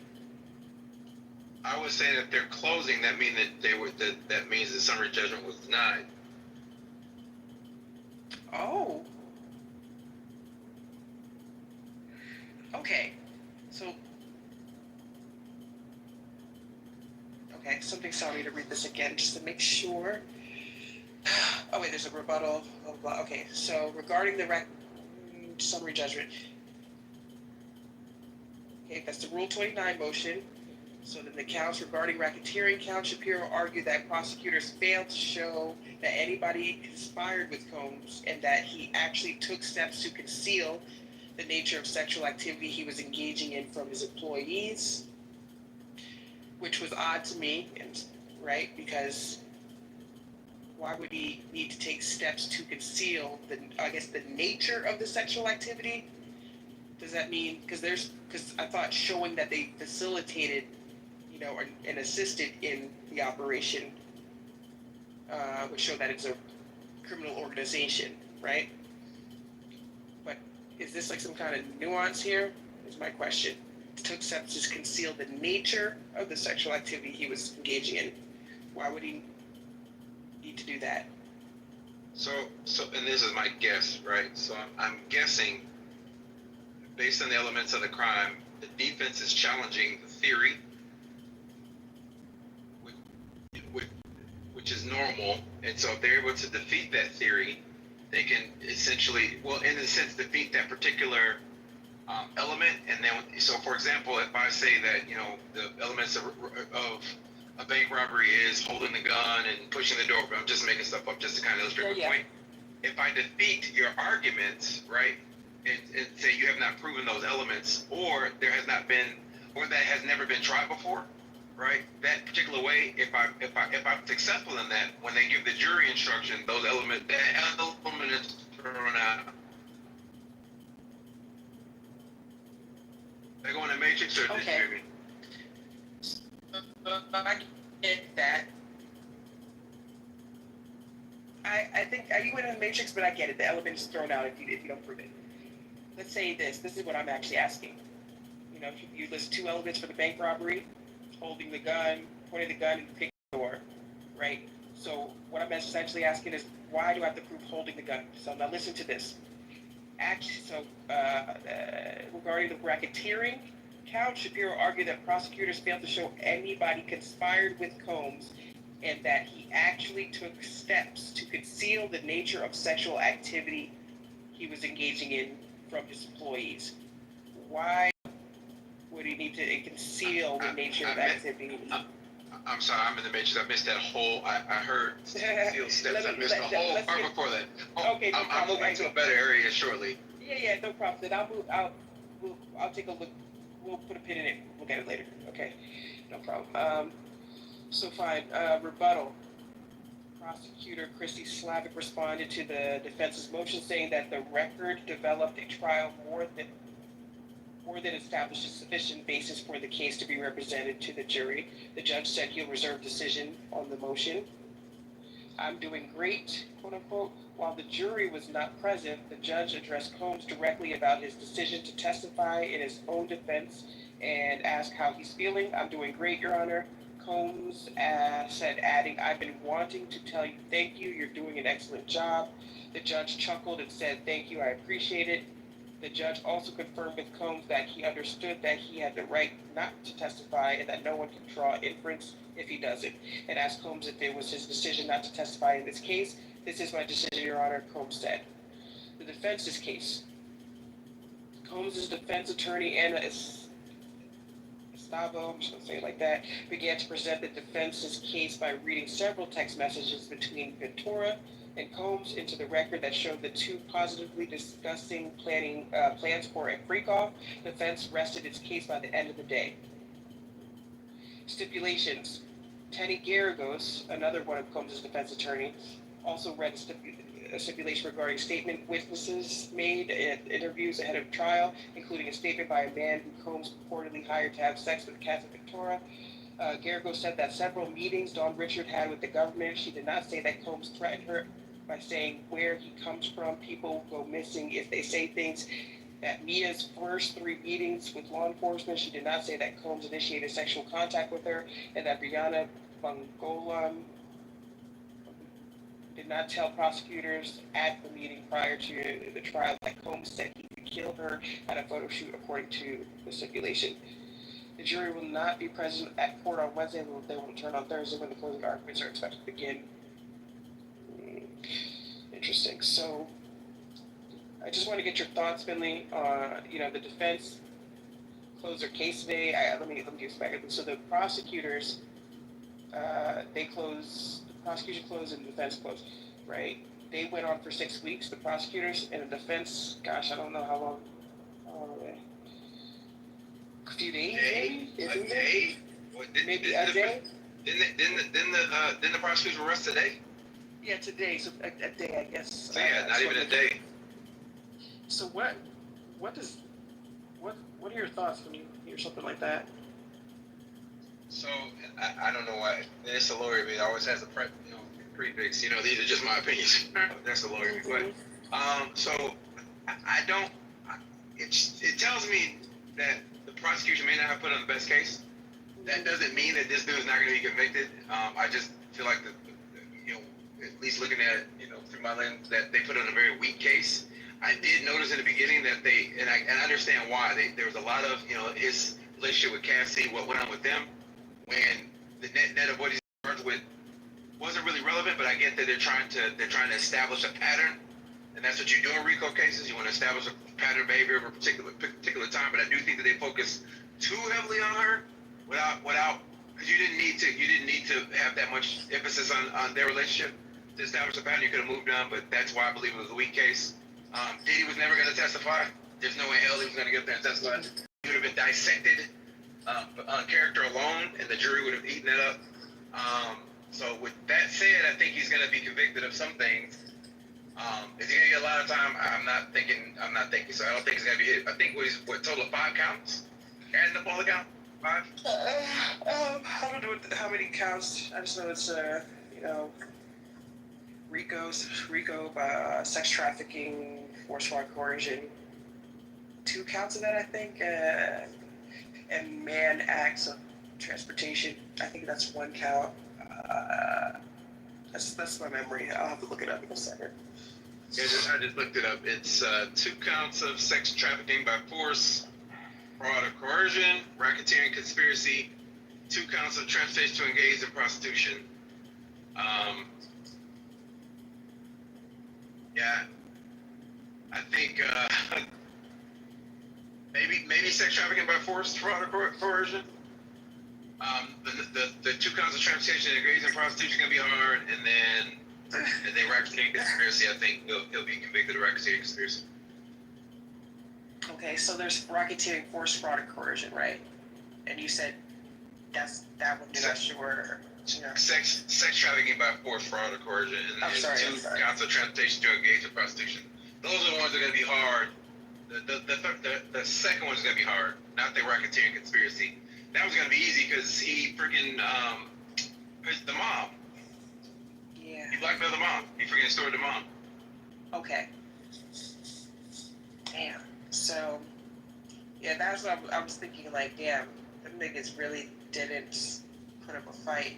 So I would, and then as far as the Cassie thing and the amount of time spent, because my thoughts going through the damn trial, I was like, this is, me, let's get organized, my goodness. And I'm just thinking about it from like just a jury standpoint, you've got to lay this shit out, blah, blah. This is my thoughts. I'm like, I wish it was a lot cleaner, and I thought it was just kind of, it's just like overly deep. There's just a lot of, rabbit holes or in the weeds, and I'm like the closing argument better zoom out and do it in a very clean way to really show everything you just heard, all this shit substantiates the legal standards for these charges, basically. So anyway, you talked about Cassie and how much time she spent and the detail that she provided. You said it didn't seem necessary, right? Not to establish a pattern. Not to establish a pattern, yeah. That's my biggest thing, showing the pattern, showing the pattern. Right. I was wondering, they must have, because I'm like, why the fuck, because I had some thoughts too that are similar. I'm thinking, if the defense's like strategies, like showing, hey, this is just a chaotic relationship, might have been crazy and repulsive, but not illegal. Maybe they were providing that detail about, Cassie, just to show it was more than just chaotic relationship. Kind of just, I don't know if that's the best I got. I'm trying to figure out why they spent so much time on her.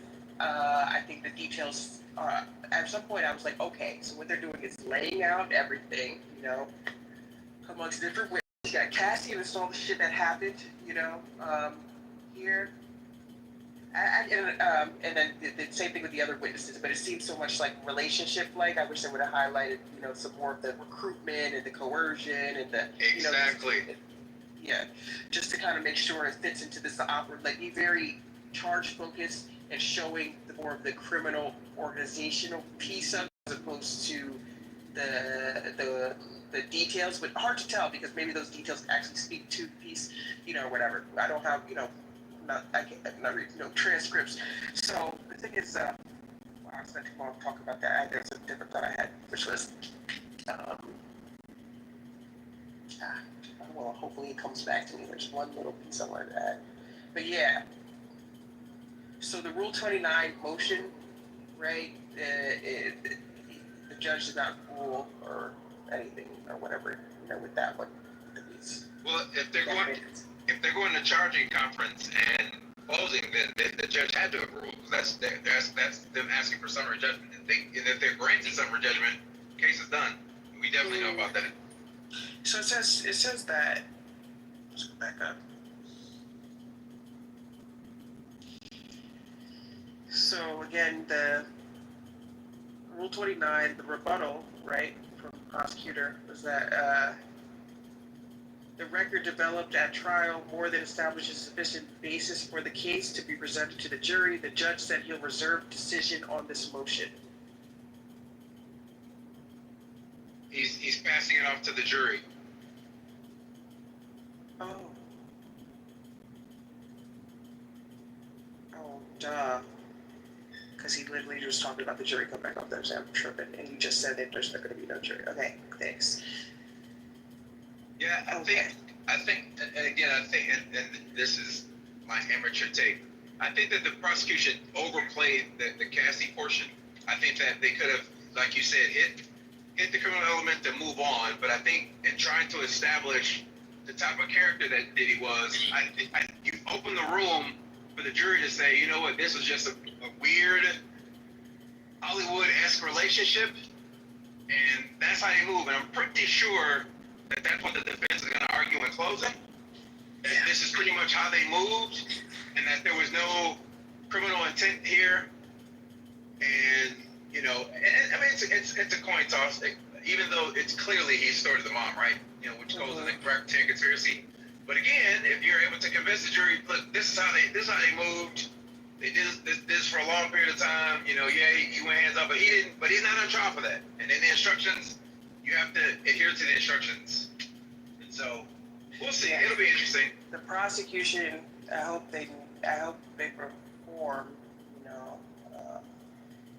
during the closing arguments to really describe what might, if this is in fact the case, right, what might look like, just Holly weird, actually is patternistic, right? And it does fulfill the requirement. So, like, again, this Cassie and all the shit they consumed then, and then there's the other witness and all the shit they consumed then, and look,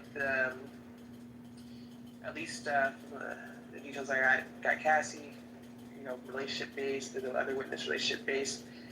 There's something that has to be pulled, some kind of pattern that needs to be pulled from both to show that criminal element, which would be some kind of like. So Cassie's career would have been one of them, but then also the mental something I'm forgetting because Cassie's been weeks, but like there's something there that serves as core, even the psychological manipulation, shit like that. But I'm just gonna say career for now, just to show, just as example element, And then the other girl, I don't know. I think I kind of wasn't all in the details by then, but I just kept hearing like, her paying her rent being something, her house, or her livelihood, or something like that. So neat, depending on him to pay for that, and then the freak off. So I have to take a closer look to see what. That's gonna, it's gonna be tough for the jury to. I hope the prosecution does a good job at highlighting the criminal element, as you said, and the patterns involved in order to fulfill these standards. He gets 2 shots. They get 2 shots at it. They'll close. The defense will close, and then they'll get their rebuttal close. So they get 2 shots. Good shit. Let's see. Let me take this to a different place. Juries. I brought this up briefly. That something about a jury, and I could just be bird because I don't know, but something about a jury just seems so amateur in a risky way to me. You're pulling these people off the street, my peers, Who is this? I don't, who are these people? This guy works at the cafe. This guy's the mailman. This one's a chemical engineer. Like, who the fuck are these people, and why is it that they get this? I think for cases that are hard to navigate legally, it just doesn't seem like the best thing to do. Those are my thoughts. Yeah. Yeah, I get. Why? I get. I mean, it's the best system we got, unfortunately. Could you imagine anything a bit that could be stronger than that, or do you? How about this? What are the risks of that? So let me see if we're on the same page. With, you at least understand what I'm communicating. Yeah, the risk of obviously you have bias, right?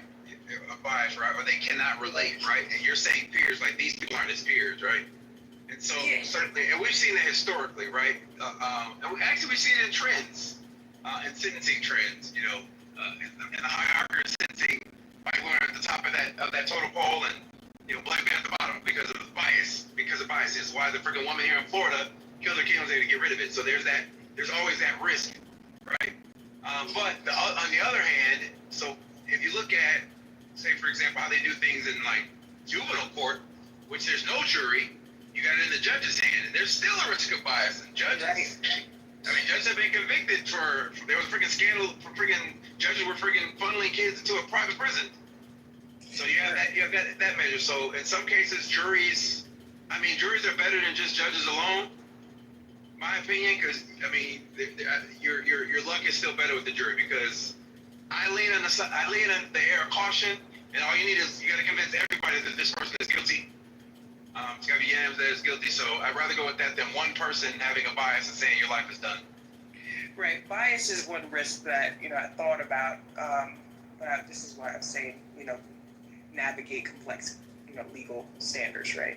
Because bias, I'm with you on that. It's going to be present. It's going to be a hard thing to get rid of.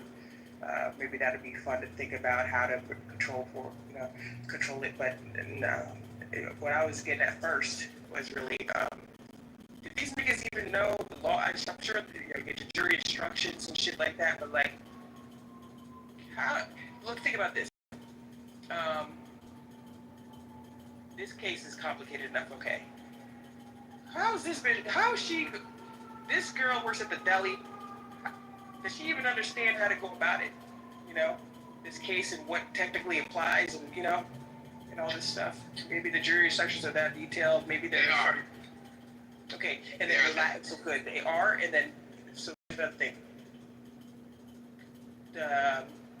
Having to check the boxes.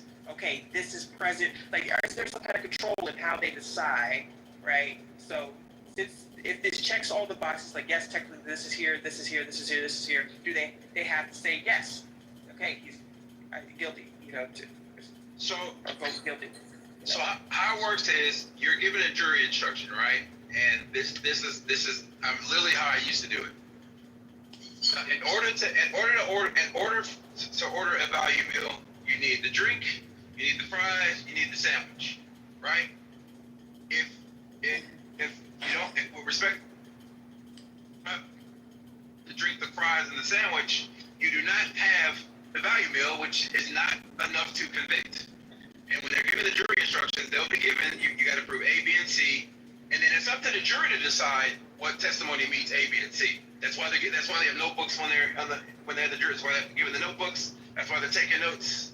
And when they go back there and deliberate, it's up to them to decide if A, B, and C has been met and what's credible and what's not. That's literally because jury selection is called voir dire. It literally means fact finding. It's literally fact of the case are determined by the jury, not by the law. It's determined by the jury. Yeah. Okay. Well, that's helpful.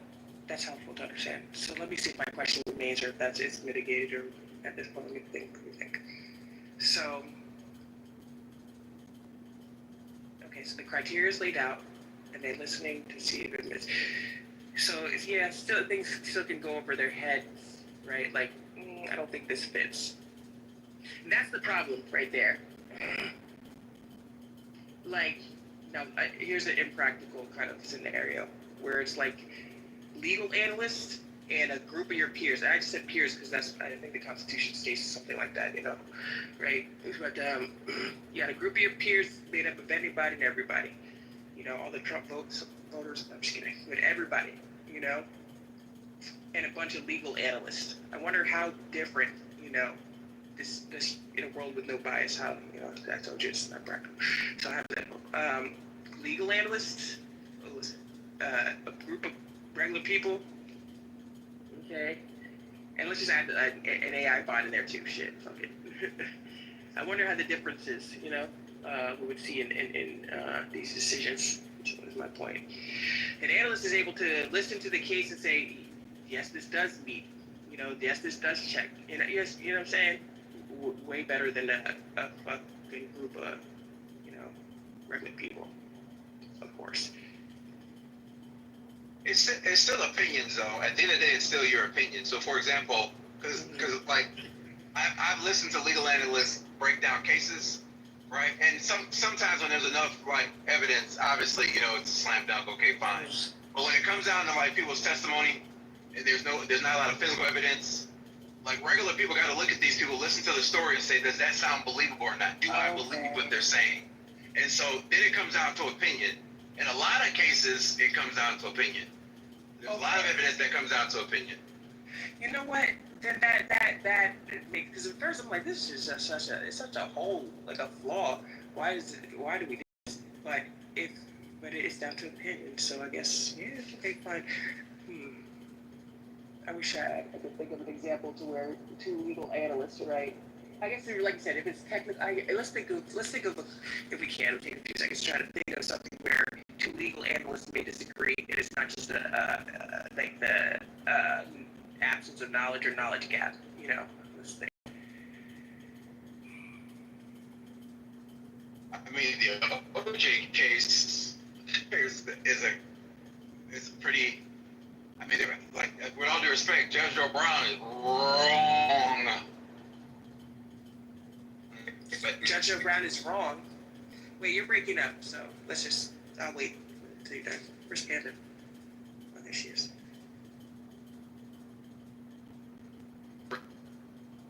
You're breaking up, Finley. I'm gonna wait until you're done. Yeah, I had a red bar, so I don't know if you can. No, I lost you at Judge Joe Brown. Oh, you hear me again? Mm-hmm.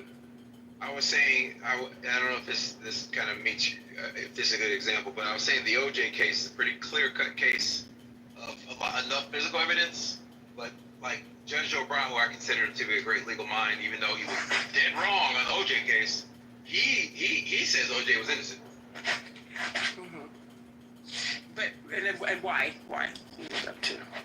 He said that he presented. So if there was a theory about the way that she was executed, saying that there were mob ties, that was kind of a Hail Mary that Shapiro and company presented to the court, and he kind of ran with that theory. And I'm like, yeah, you can throw that theory out the window because the physical evidence enough proves that OJ was pretty guilty. Mm-hmm. And that's a case of a legal analyst looking at this thing and kind of allowing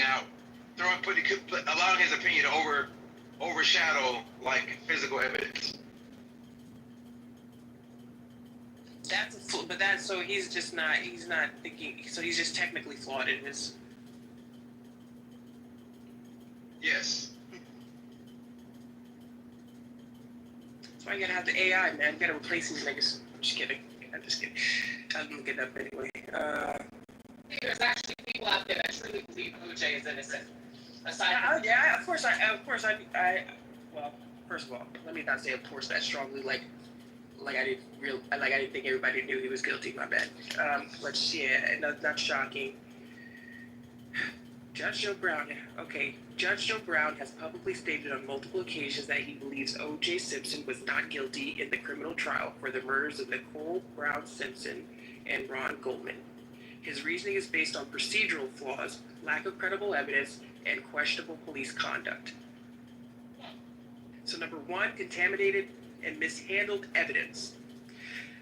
Brown has emphasized that the Los Angeles Police Department mishandled the crime scene and evidence, particularly the blood samples. He pointed to issues like unsecured evidence, contaminated crime scenes, and chain of custody violations as grounds for reasonable doubt. Interesting. Okay. All right.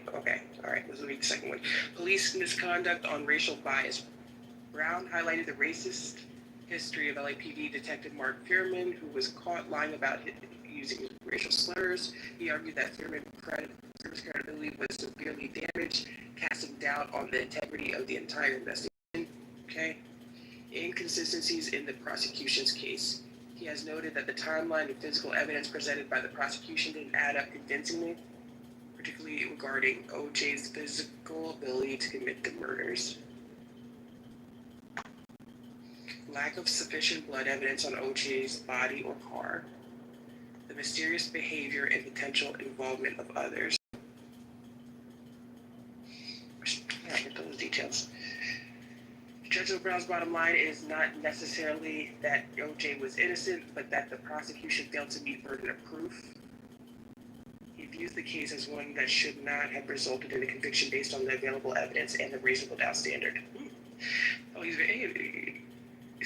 technical flaw. He's technical as fuck. Okay. He's still a lawyer. He's a judge. He's a lawyer. I respect the technical. Oh, we got to talk about that part. So, criticism of media and public. Okay, we'll talk about that. So, without having to dig into all this shit to see if understand his argument fully, which I'd rather do, but no, thank you. Technically, let's say he's right on all of this. He's, whether it's all substantiated. Okay, cool. That's interesting. Wait. So say, because I mean the law is, I mean this shit is played out for a certain reason. Say he's technically correct, so he should not have been convicted. It should not have resulted in a conviction. We just as technical as possible, following the procedure, the law and procedures. Period. They're there. They're written like that. They're proceeded that way for a reason. He should not have resulted in a conviction. Of course, the concern is, would that have? Is that a major blind spot? Does that let an obvious killer go loose? Obviously, maybe not a fair word, but does that let the killer go loose? Maybe does anything else scream to his innocence? So it highlights a flaw in the procedures. So again, this is his opinion, right? So it's kind of like me watching a football game and saying you should have ran the ball. I don't know if you watch football, so I don't even know if you get the reference. Football's gonna lose me. Basketball? Sure. Okay, so we're down 3. There's 29 seconds on the clock, and I go for the 3 and I miss the 3, right? So one coach is gonna say, dude, you have 29 seconds. You take the 3. There's still enough time on the 24-second clock to get another possession and take another shot. That's your opinion.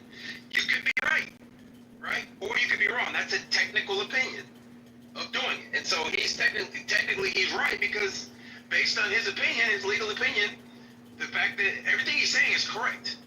The thing that I disagree is, and that he's leaving out, which is what an analyst is going to do, they're going to leave out anything that works against their theory, is there was a bunch of physical evidence not even presented that they were very much well aware of, that was never presented, that would have been a slam dunk. And they're ignoring the DNA evidence, which we consider today in 2025 to be the gold standard. It wasn't the case in 95? Wasn't the case in 95, because they had just started presenting DNA evidence at that point. But, these are all opinions. And so again, instead of leaving it into the hands of analysts, or instead of looking at the evidence in and of itself, they're going to look at the game plan. They're going to dissect the game plan and make the ruling based purely off the game plan. Laymen's are going to look more at the evidence, because they're going to be leaned on more heavily because they don't have law degrees and understand that stuff. So they're going to more likely look just at the evidence that you present and see if the story checks out. Here's my only thing here. That's not his. I'm not seeing opinion in this. He's technical. He's following the laws. That's why we're able to say, yeah, he's correct. Where's his opinion? Because again, it's a matter of, in the instance with the 3 it's a matter of your opinion if we take the 3 now or we take it later. Technically, you're right, because that's a strategy, and it didn't work. So technically, I understand your example good enough, but I'm having trouble mapping it to Judge Joe Brown and what he's doing here. Because he's Monday morning quarterbacking it and saying, well, clearly it was ineffective, and clearly they didn't meet the burden. It's easy to say that after the fact, and then point as to why it didn't work. Okay, all right. Let me just review back what I read, so I can just get you on that. Okay, fine. So Monday morning quarterback, contaminated and mishandled evidence. That's not Monday morning quarterback. They. Oh wait. Did they not know that during the? Yeah, of course they did. That was argued. All right. Police misconduct. Blah blah blah. Okay, I don't really care about that one as much. Inconsistencies in the prosecution's case. He noted that the timeline of physical evidence presented by the prosecution didn't add up convincingly. OJ's physical ability to commit the murders. Was that not argued? That's an opinion. Okay. Yeah, well, that was one of the defenses. Yeah, that was one of the things that the defense argued. How could this one man kill 2 people? Okay. Hold on. OJ's prison. So much prison. Okay. Lack of sufficient blood evidence on OJ's body or car.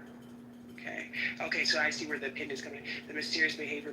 So the opinion is that, okay, here are the facts of the case, and it shows lack of evidence, but there's also thoughts on his physical ability to commit the murders, mysterious behavior. So mysterious behavior cast. Okay, so I get where you're saying it's opinion. This is enough for me as an individual to doubt, that this is something that. All right, I see that. Right. So once the other person, another person may say, okay, physical ability. What? Stuff that happened in Beersheba, Haifa, they had we have a fire in the room. We have a fire in the room. A fire. Yeah. Is it always Edmund? Where is Rafi now when we need Burning Man. Even Jeff said this morning that he don't think all of them did. Burning Man. Rafi, I really like your PCR. What is it? This is a community garden that's ready, and there are there's empty spots right now if anybody's going to start up a garden. What's the name of that garden? What's the name of that garden? If I'm not Where's it located? SRU Community Spirit Garden. Oh. 5562 West Edmund Street. Oh, yeah. Really? Yeah, so there's some vacant spots in that street. Pardon?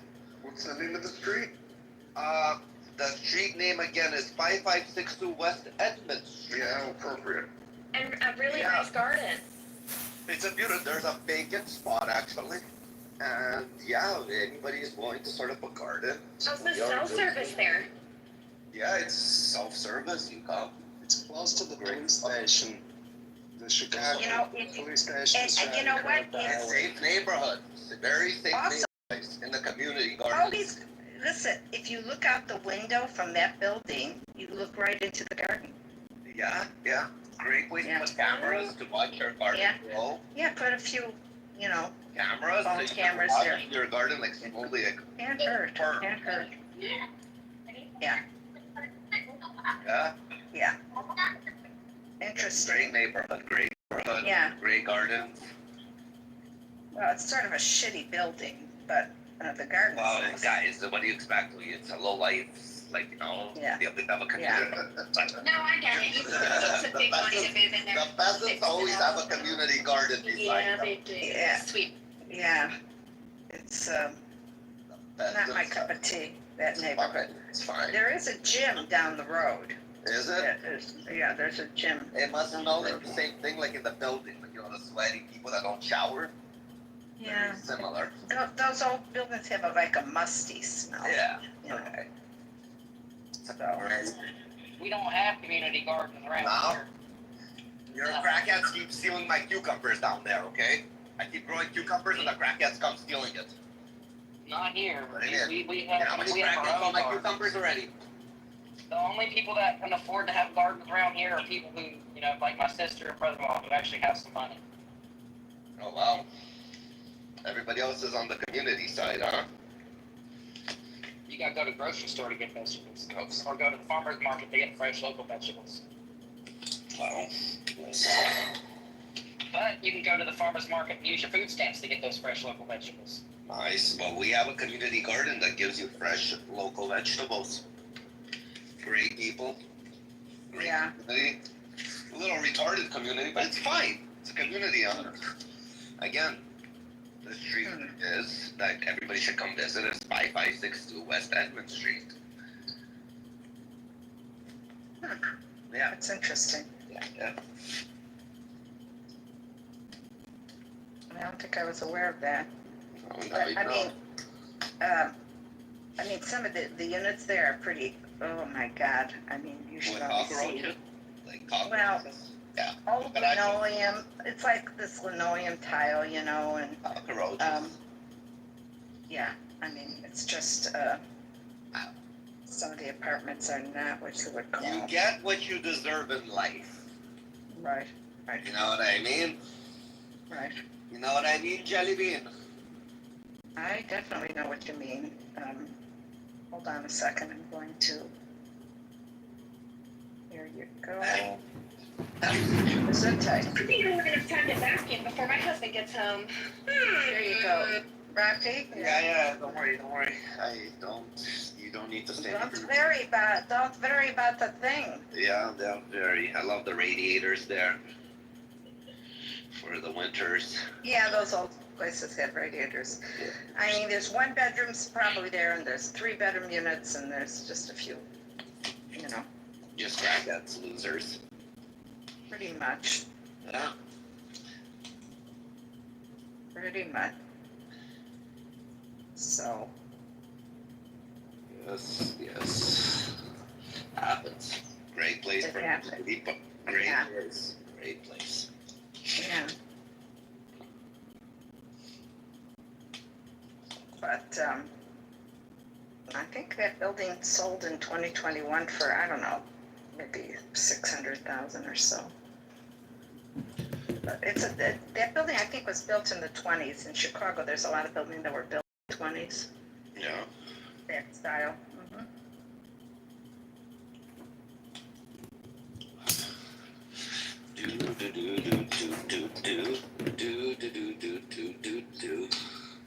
I love it. I just love it.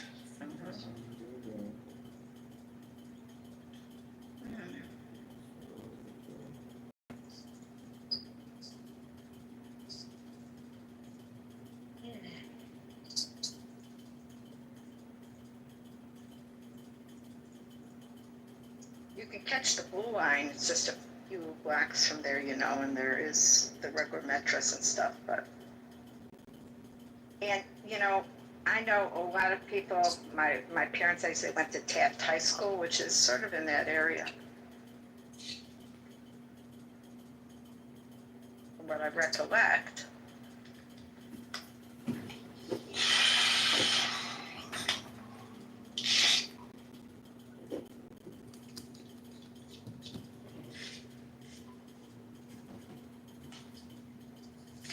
I don't think I would pay 600,000 for that building, but you never know. People are.